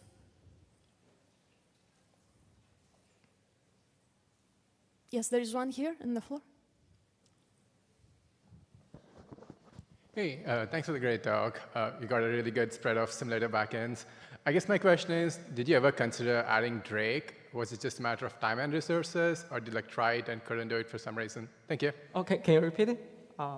Did you ever consider adding Drake as a simulator backend too? Was it just a matter of time and resources? Yes, I think we are planning to do that, but right now it's not supported. We mainly support AssetGym, SNLab, Mojoko, and several others. You can check the paper, but Drake is in our to-do list. Got it. Thanks so much. Yes. Other questions? Yes. Hey, thanks a lot for a great talk. So regarding having these multiple physics backend, I think each of them bring their own solvers, which requires a different set of parameter tuning. How do you actually go about this to make sure like the solvers that you tune for ISAC-Lab, ISAC-Gym, and Mojoko, their parameters are similar for having the same sim-to-sim and other transfers? Oh, are you asking how to align the different physical backend inside RoboVerse? Sorry, so I mean like every physics engine brings their own solvers, which have their own pros and cons. And most of the time, it's more about how do you tune the parameters of that solver that depends on how good the simulator performs.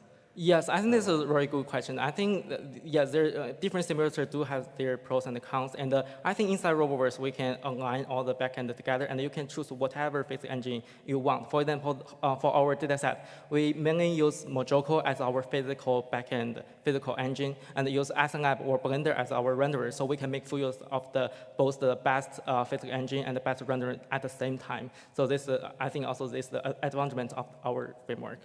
But sorry, just to add on to it, do you have any intuition on how to like tune parameters such that multiple physics engine they perform similar to each other? Yes, I think like for different parameters, have some different influence of the policy training. So we do a huge amount of domain randomization inside our framework and to perform a generalizable policy. I think that we support a lot of domain randomization. And also, I think it's a good point to transfer different physical engines inside this platform and to make the physical engine more robust and easy to transfer to the real world, actually. All right, thank you. Great. Let's thank the speaker.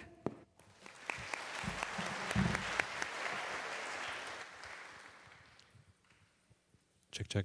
All right. Our next paper is Robot Data Curation with Mutual Information Estimators, and the presenter is Joey Heina. Hi, everyone. I'm Joey.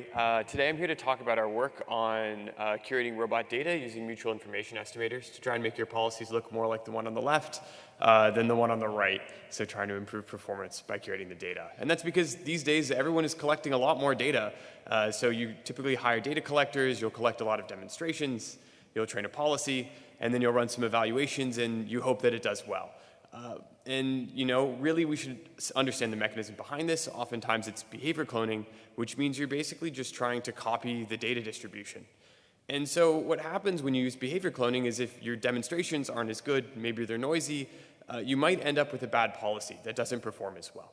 And so our work is about considering how we can sort of disentangle these two factors in the real world. So oftentimes you're faced with a data set that looks more like this, where you have some good demonstrations and some bad demonstrations. And you want to figure out which ones are bad and throw those away, and then train the policy on just the good ones in order to increase performance. And that's the data curation problem we address. So before we can talk about how we do this, we need to kind of ask ourselves a question: what is high quality data? And we're going to look at this through an example of a Franca robot doing a dishwashing task in terms of two metrics, marginal action entropy and conditional action entropy given the state. Let's start with the conditional action entropy. So you could imagine if your robot's in a certain state trying to put a dish away, it would be bad if the data set contained a lot of different actions at the same time. It's easier to fit if there's only one action given the state, and so that's why we want to minimize the conditional action entropy so we can actually fit a good policy. At the same time, if you consider a large data set, we'll probably see lots of different states, and each state should necessitate a different action. And so overall, across the whole data set, we want to have a high marginal entropy of actions. So if you put these two quantities together by subtracting them, you get out mutual information. And that's the quantity that we're going to try and estimate in our work to improve data curation. So how do we measure it? We're going to turn to k-nearest neighbor estimators of information theoretic quantities. And to give you a very brief intuition, imagine you have some distribution. If you have a large KNN distance, that means that the samples are far apart and the PDF is small. And the opposite is true. If the samples are close together, the PDF is probably pretty big. So our method first starts by taking our entire trajectory data set and learning some embedding models. In this case, beta VAEs, so we'll encode and decode the states to learn a latent representation and do the same for the actions. After we've learned an embedding of the different state representations, we'll actually do the mutual information estimation. So we'll consider the embedding of a state action pair, and we can plot all of the other state action pairs within the data set, and we'll take the nearest neighbor of the point of interest. And so now you can kind of draw these regions, and we're going to use the KSG non-parametric estimator, which counts up the different number of points in the marginals in these different regions defined by the k-nearest neighbor. And so that estimator is there. There's more details about it in the paper if you're interested.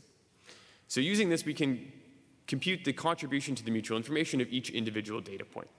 And then we're going to go ahead and aggregate those across all of the different data points within a demonstration. So we're summing across time within some demonstration, and then we can get a score from that demonstration and use it to sort the data by high quality and low quality.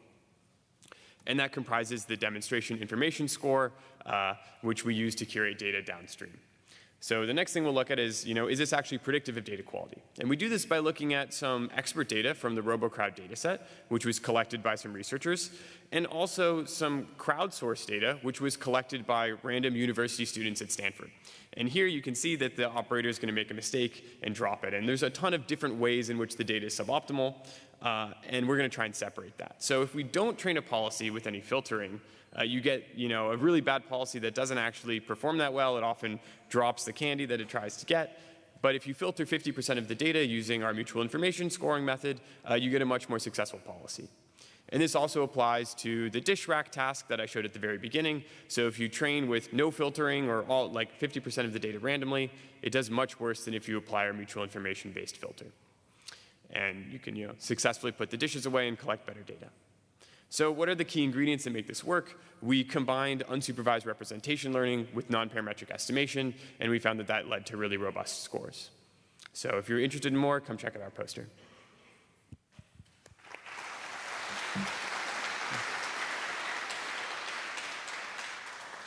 All right, we have time for a few questions. Over there, yeah.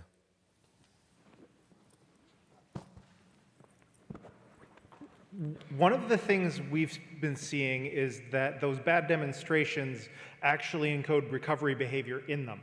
And so if we're filtering out the so-called bad demonstrations, we're throwing away information on how to recover from failure. How do you get that back?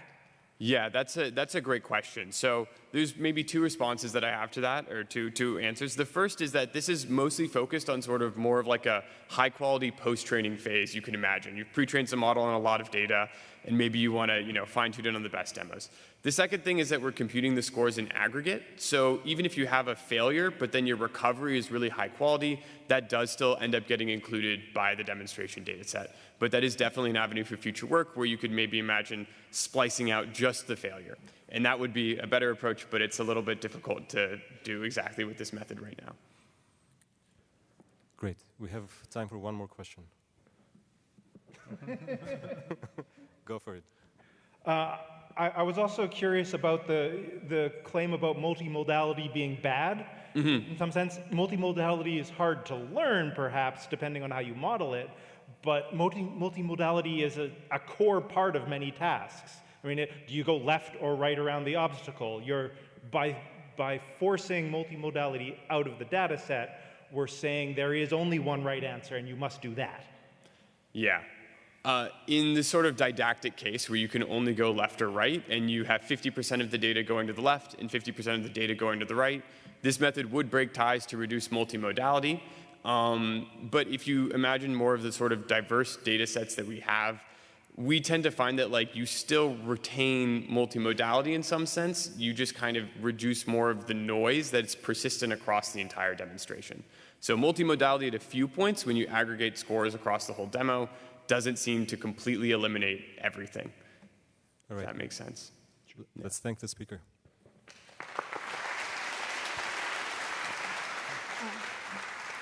The next paper is coherence-based approximate derivatives via Webb of affine spaces optimization, and the presenters are Chen Liang and Quang Wang. Thank you for the introduction.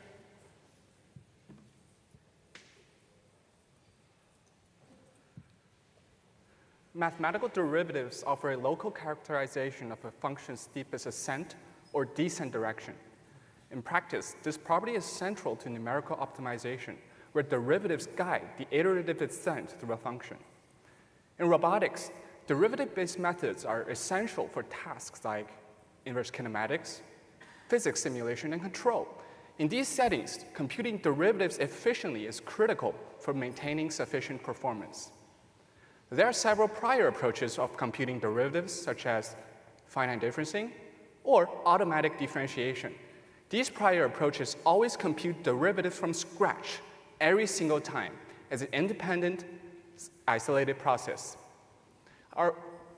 We recognize that derivatives are often not computed in isolation. For example, in optimization, function inputs typically change only slightly between iterations, with one input incrementally leading to the next.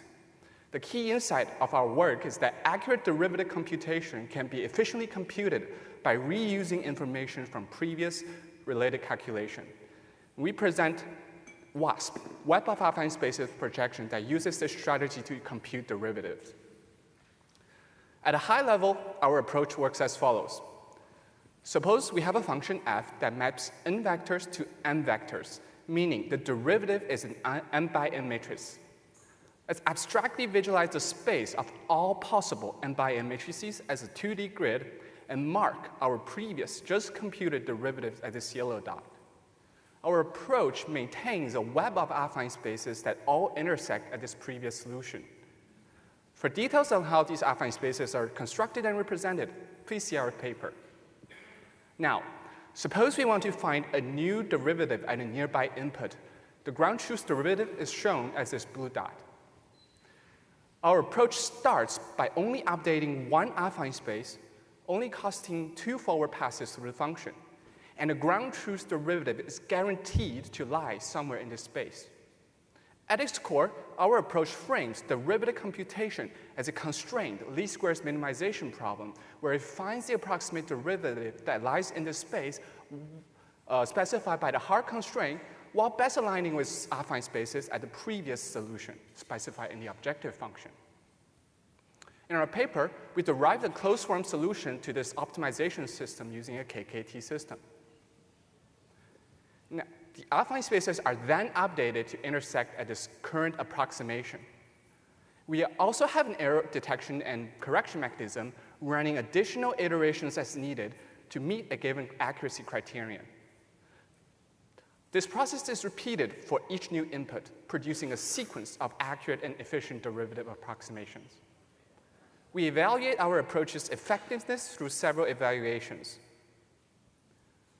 First, on a gradient computation task with only one output and varying sizes of inputs, our approach is significantly faster than finite differencing and outperforms PyTorch for up to about 650 inputs. On a square Jacobian task with equal numbers of inputs and outputs, our method is much faster and orders of magnitudes faster than finite differencing and PyTorch. Next, we show that our approach maintains stable accuracy over a long sequence of 50,000 inputs without accumulating error. As the allowable error threshold increases, the runtime improves significantly with only brief self-correcting spikes in transient error. We also demonstrate our effectiveness through a robotics task involving route finding for quadruped's foot and end effector placement. Our approach converges much faster than alternative methods. We provide explanations, code snippets, and interactive code examples on our paper website. Our approach is straightforward to implement with needing only about 100 lines of code, and we'll be happy to answer questions at this session or after at the poster session. Thank you.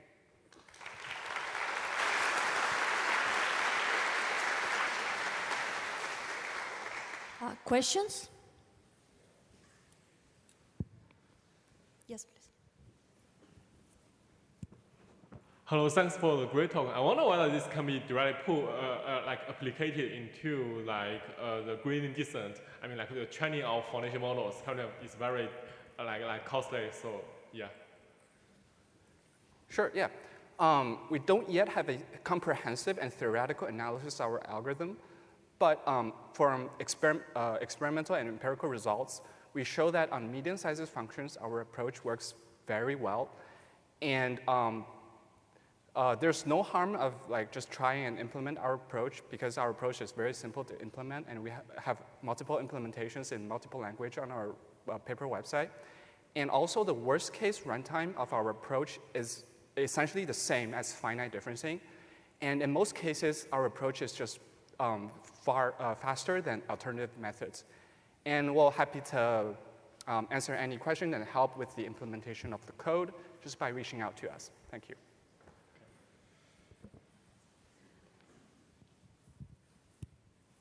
There is one more question here.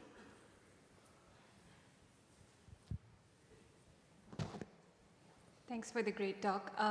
I just wanted to ask if there are any scenarios that you've encountered or thought about where the assumptions you're making for the approximation to work break down or fail. Yeah, currently we are only working in simulation, but we are planning to do future work on real-world experiments with noisy observations or noisy actions. So yeah, it's definitely our to-do list to extend this work to more applications and scenarios. Thank you for the great question. Yeah. Okay, thanks. Let's thank the speaker again. Thank you. All right, so our next paper is robot learning with superlinear scaling. and the presenter is Arhan Jain.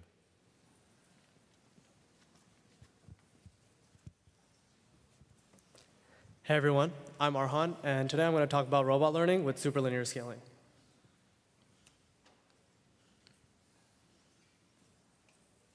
So here we have a single task, single environment policy.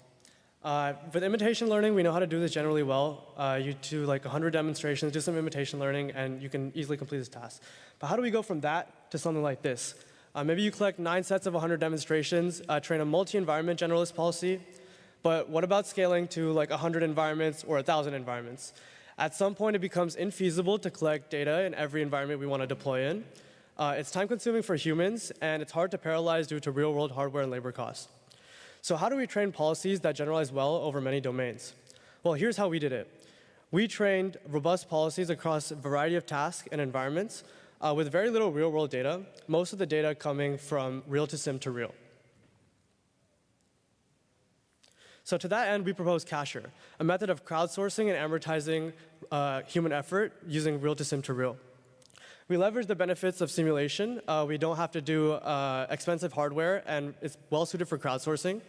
And we use 3D reconstruction to avoid environment design, and we can just get digital twins of the real world. And finally, we leverage a generalist policy to bootstrap our learning, and in turn enable superlinear scaling of data with respect to human hours. So throughout our work, we collected about 130 crowdsourced scans from around the world, and here's an example of what some of them look like. And so let's get into how our method actually works. So we start by taking a batch of crowdsourced scans and rolling out our generalist policy that we're training on these environments. And we use these rollouts to actually seed RL in simulation in the digital twins. So as you can imagine, the generalist policy won't be great in the beginning on every environment, and in turn, it'll have to query humans for demonstrations on environments where it doesn't converge. And this will kick off a second stage of RL fine-tuning on that specialist policy. So afterwards, we'll have a specialist RL policy that's converged on all this new batch of environments, and use it to generate a lot of demonstrations and distill back into the generalist policy. This process is repeated many times, and as the generalist policy improves, the demonstrations that seeds RL will improve, and less queries to human demonstrators. So Cacher enables zero-shot scaling using real to sim to real. And here you can see like all these environments and objects were never seen before, even in simulation, and we see success rates of over 70%. We also show that RL in simulation learns robust policies. So here we show some invariants to lighting conditions, configurations, external disturbances, and clutter. We also showed some few-shot scaling results. So on this task of putting objects into the cabinet and opening the cabinet, we used a little bit of real-world data and showed some scaling with how Cacher scales with sim.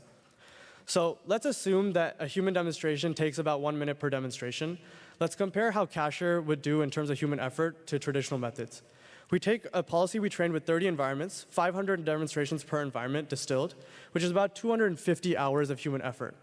We can improve this significantly with real to sim to real, cutting 500 demonstrations per environment down to 10 demonstrations per environment, and then just using that to bootstrap RL for our demonstrations. That's about 5 hours of human effort, a big significant change, but we can go even further by bootstrapping learning from the policy that we are training. In our case, we only needed 40% of environments to get demonstrations from humans, which is 2 hours, 125x decrease in human effort. So far we've talked about how can we train our policies to be generalists. But what if we want to get really good at a specific thing? Luckily, Cacher allows us to also do this novel method of fine-tuning that we call scan-deployed fine-tuning. So a traditional policy fine-tuning paradigm looks like this. You get a suboptimal base policy, collect more real-world teleoperated data, and then you fine-tune. But there's a better way which takes the burden away from the human. In scan-deployed fine-tuning, you have a suboptimal base policy, you take a scan of the real-world environment where you're failing, send it to simulation, and then you do RL with some demos from the policy that you're going to fine-tune, and then you get a fine-tuned policy with no additional human demonstrations.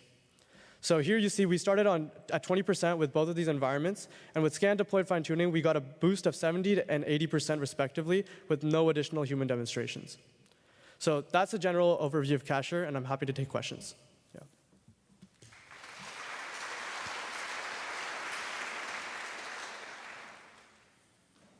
We have a question there. Thanks for the great talk. I wonder have you considered the effort of human designing real-world functions for RL into account? Because for a lot of real-world tasks, the real-world functions can be really subtle to design, and oftentimes you need to babysit reinforcement learning to make it really work. Yeah, that's fair. So like, yeah, for a lot of our tasks, like I guess the reward functions were generally pretty simple with like some L2 distances and stuff, but I get what you're saying. I think like part of it can be automated with like language models for like reward shaping. But I think I agree that you probably can't do like any tasks with that kind of reward shaping. It's kind of hard. And I don't have a concrete answer on how to fix it, but I do think it's an interesting like direction of work to go on next. Thank you. Yeah. All right, one brief question, yeah. Thank you so much for the presentation. I really love this idea of work. Usually with scanning, the problem is that the physics properties are missing. Did you see anything in that regard, or how are you addressing this problem? Yeah, I think like, especially with this kind of scanning, usually what you kind of see is you get like high vertex objects and you need some sort of post-processing. For our tasks specifically that we tested here, we were just trying to show generalization. So we kind of had tasks that were like relatively like less dynamics heavy. But I think there has been some work recently, like out of like CSAIL and stuff, on like optimizing the dynamics for the meshes that you scan, and I think that's like something that's promising as well. But yeah. Great, thank you. Yeah. All right, let's thank the speaker.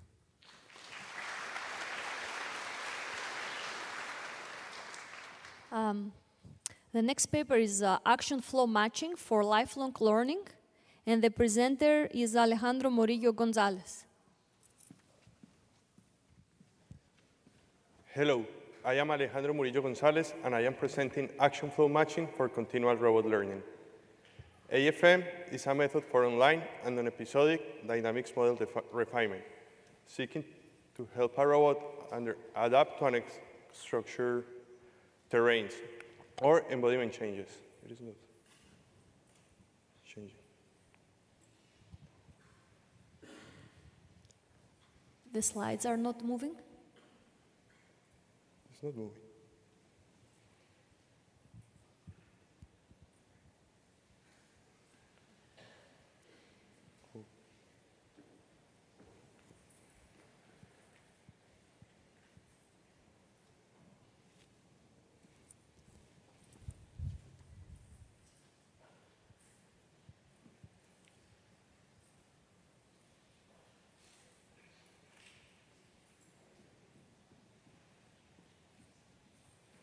Okay.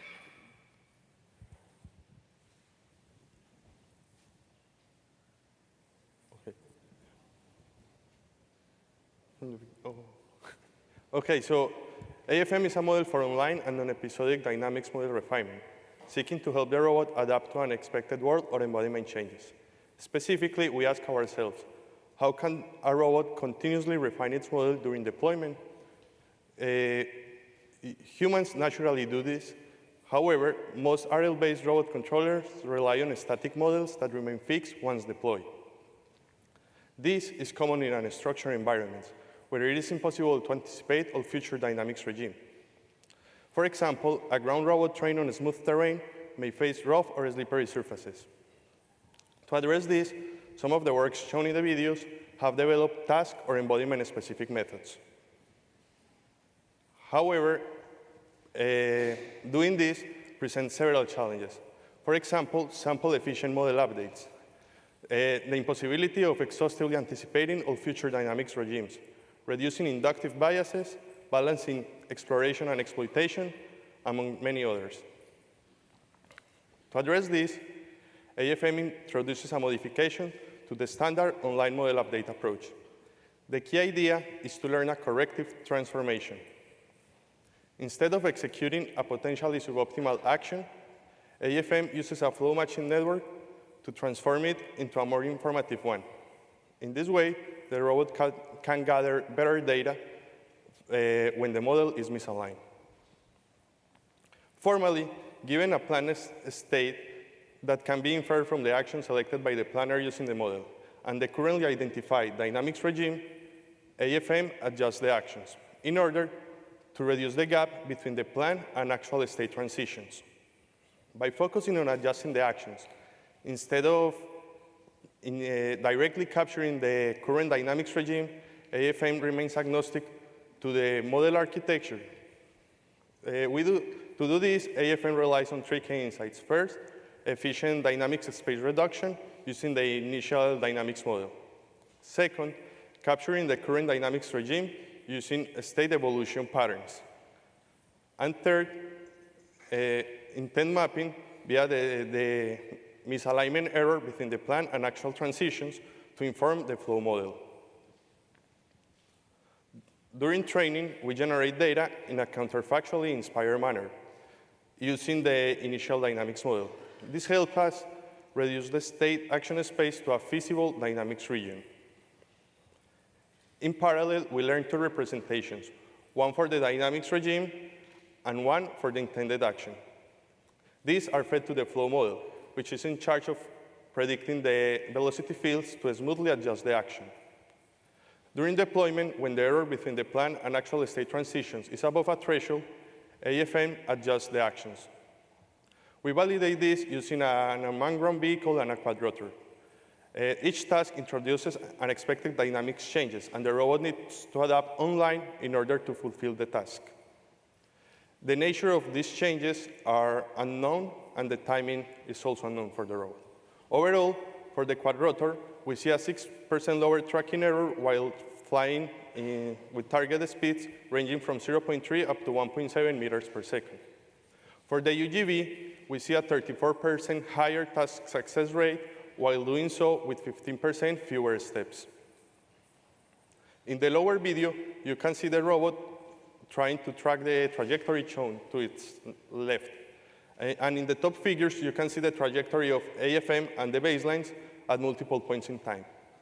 When the environment changes, as shown by the red arrows, the robots struggle to track the trajectory. However, the robot using AFM is able to recover faster, as shown by the purple arrows. Furthermore, we see that this holds across different intervention schedules and tasks. Thank you, and I'm ready to answer any questions that you may have.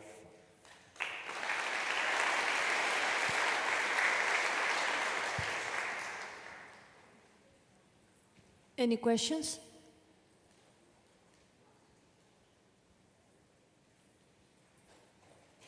Yeah, I can start.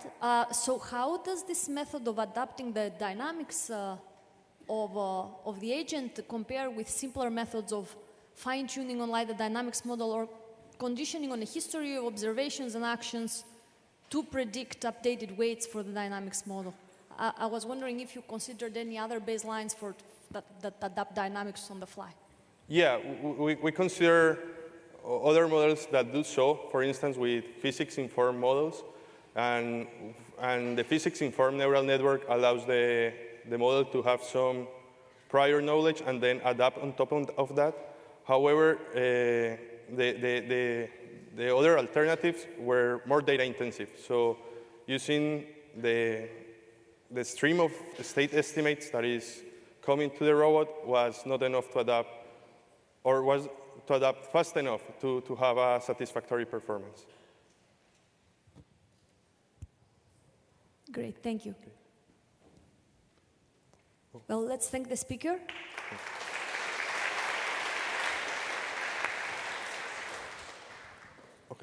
All right. Our next paper is solving multi-agent safe optimal control with distributed epigraph form multi-agent RL. And the speaker is very likely Songyang Zhang. Thanks for the introduction. Hello, everyone. I'm Song Yuan from the RIM lab at MIT. Today, I'll introduce our work on how to solve the multi-agent safe optimal control problem with the distributed epigraph form multi-agent reinforcement learning. To begin with, let's imagine the future autonomous multi-agent systems. These systems all require the robots to finish some tasks collaboratively while maintaining safety at the same time. However, in reality, we have seen many news about accidents of these systems. Therefore, the problem we want to address is how to make the autonomous multi-agent systems intelligent and safe. Going back to these systems, The problem can be formulated as a safe multi-agent optimal control problem, where we want to find distributed policies for each agent to minimize the team objective subject to safety constraints following unknown system dynamics. Mathematically, let L be the cost function of the team, H indicates the safe region, and let F be the dynamics function. The problem can be written in this way, and here we'll assume the environment is partially observable. This problem can be solved by several approaches. One popular method is the Lagrangian method, which results in a min-max problem. However, in practice, Lagrangian method can cause unstable training. One of the fundamental reasons is that the gradient of the objective function scales linearly with lambda, and a large lambda can cause large gradient steps. So, is there another way to solve this problem? The answer is yes, and we can use the epigraph form. We can show that the original problem is equivalent to this problem, with z being an auxiliary variable. The problem can be further written in this way, and here z can be understood as a cost budget, which creates a sliding bar between safety and performance. With a small z, we don't have a low cost budget, so we have to focus on minimizing the cost, and therefore we will learn aggressive policies. And with a large z, we have a large cost budget, so we focus on safety, and we can have some conservative behaviors. With the optimal z, the policy achieves the best performance while maintaining safety. Comparing the Lagrangian method with the epigraph form, we can observe that using epigraph form, the gradients of the objective remains constant with different z's, and therefore cannot explode. However, until now, everything is centralized. To make the problem fully distributed, we need to first define the centralized cost value function VL and the decentralized constraint value function VH. And then the problem can be written here, and we can further define the total value function V. Then we define the centralized training framework. We're given a z, we learn the draw-in policy pi to minimize the total value function v. This can be done using standard multi-agent RL. We are given a z, we run the sample cost budget z in the beginning, and we calculate the total value function, and then use the PPO loss to update the policies. Then, during execution, we propose a theorem that under certain conditions, the centralized problem can be solved in a distributed manner, where each agent solves its own problem at zi, then the connected agents calculate z, the maximum z among them to reach a consensus. Moreover, we observe that this z commutation actually can be removed in practice, and we can still have similar results. And this theorem allows us to design the distributed execution part, where each agent solves its own problem at zi, and then this zi is for their z-conditioned policies. The algorithm is tested on 8 different environments, including the multi-agent particle environment and the safe multi-agent Mojoto environments. We compare our algorithm, distributed epigraph form, MRL or DEF-moral, with the penalty method and the Lagrangian method. Here we plot the cost as x-axis and safety rate as a y-axis. And in all the environments, DEF-moral reaches the top left corner, which indicates that it has the best performance. We also did 2 hardware experiments. In the first environment, the drone needs to fly through a narrow corridor and reach the target on the other side. And in the second hardware experiment, the 2 crazy flies need to inspect the targets collaboratively and keep the target be inside the observation range of at least 1 crazy fly. So using DEF-moral, one agent approach and observe a target in the beginning, and when the goal is blocked, the other agent comes to help so that the goal is already always observed. And finally, here are the conclusions and QR code of the website. Thank you.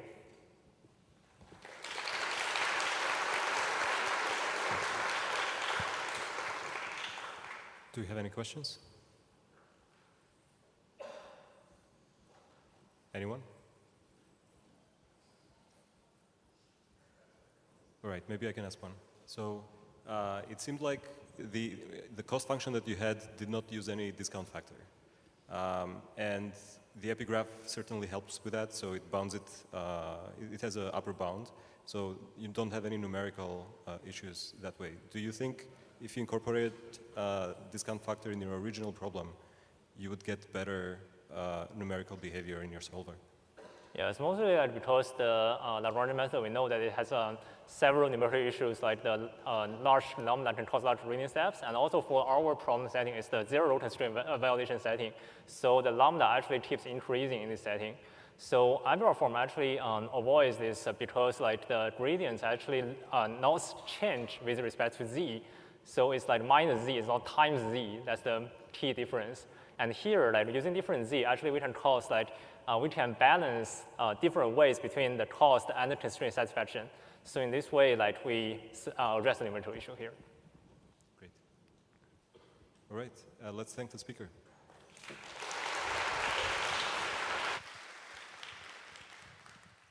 And the last paper of the session is Robotic Generalist Policy Distillation via Reinforcement Learning, and presented by Ki-Wang Li.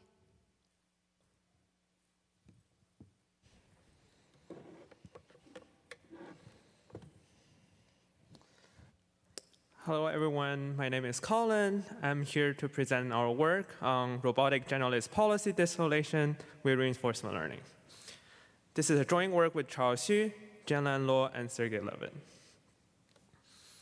Robotic foundation models that leverage internet-scale data are capable of achieving zero-shot or few-shot generalization on unseen tasks.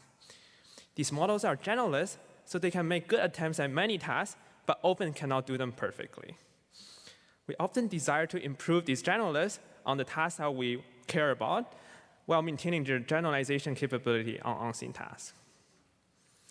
But fine-tuning generalists is actually pretty challenging practically. A simple recipe that is commonly used in prior work is to collect a bunch of expert demonstrations with human teleoperation, and then fine-tune the generalists using these demonstration data collected. While this recipe is conceptually simple, human data can actually be quite costly to obtain and suboptimal. Many existing robotic learning systems also use online RL because they can learn automatically and often yields better policy compared to humans. However, existing robotic online RL systems largely train task-specific specialists that cannot generalize to unseen tasks. So the big question that we're trying to answer here is, can we actually design robotic system that gets the best of both worlds?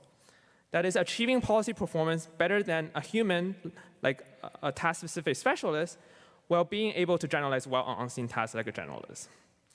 We present reinforcement learning distillation generalist, RLDG, a simple and effective approach that addresses both challenges by fine-tuning generalists with data from specialist policy trained with online RL.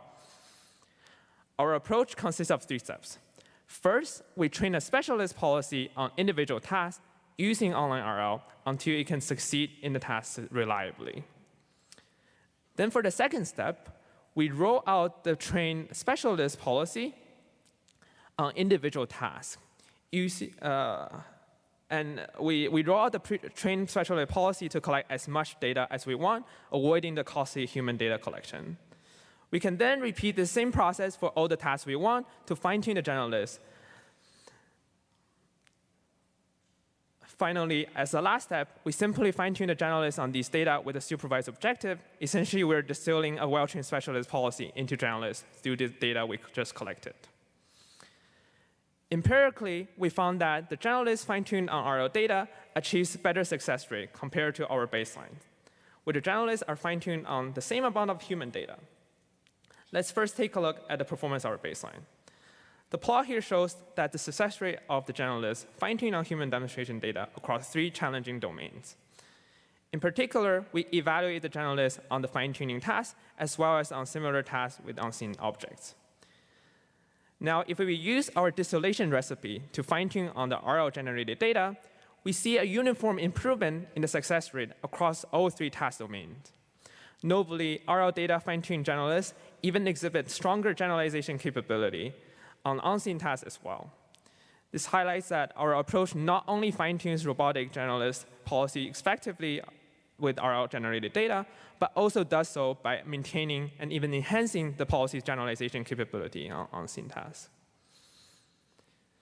In addition to a higher success rate, our policy is also able to complete tasks much faster on both seen and unseen objects.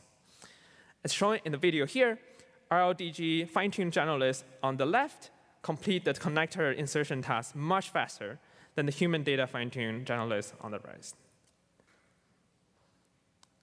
In summary, RLDG is a simple approach for fine-tuning robotic generalists on high-quality data generated by RL specialist policies.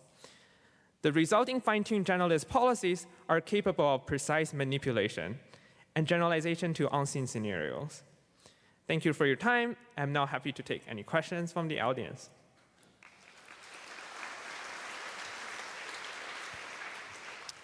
Questions?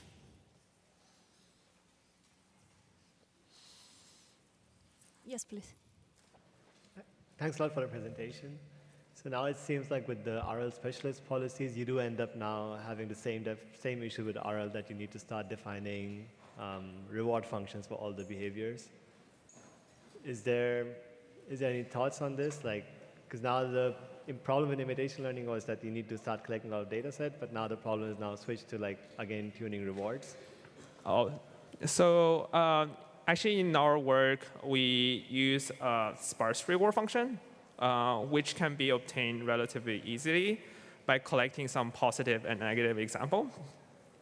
We can show that our RL training process can be actually quite fast, completed in just like 1 hour to 3 hours, depending on the task, with only a few human demonstration data.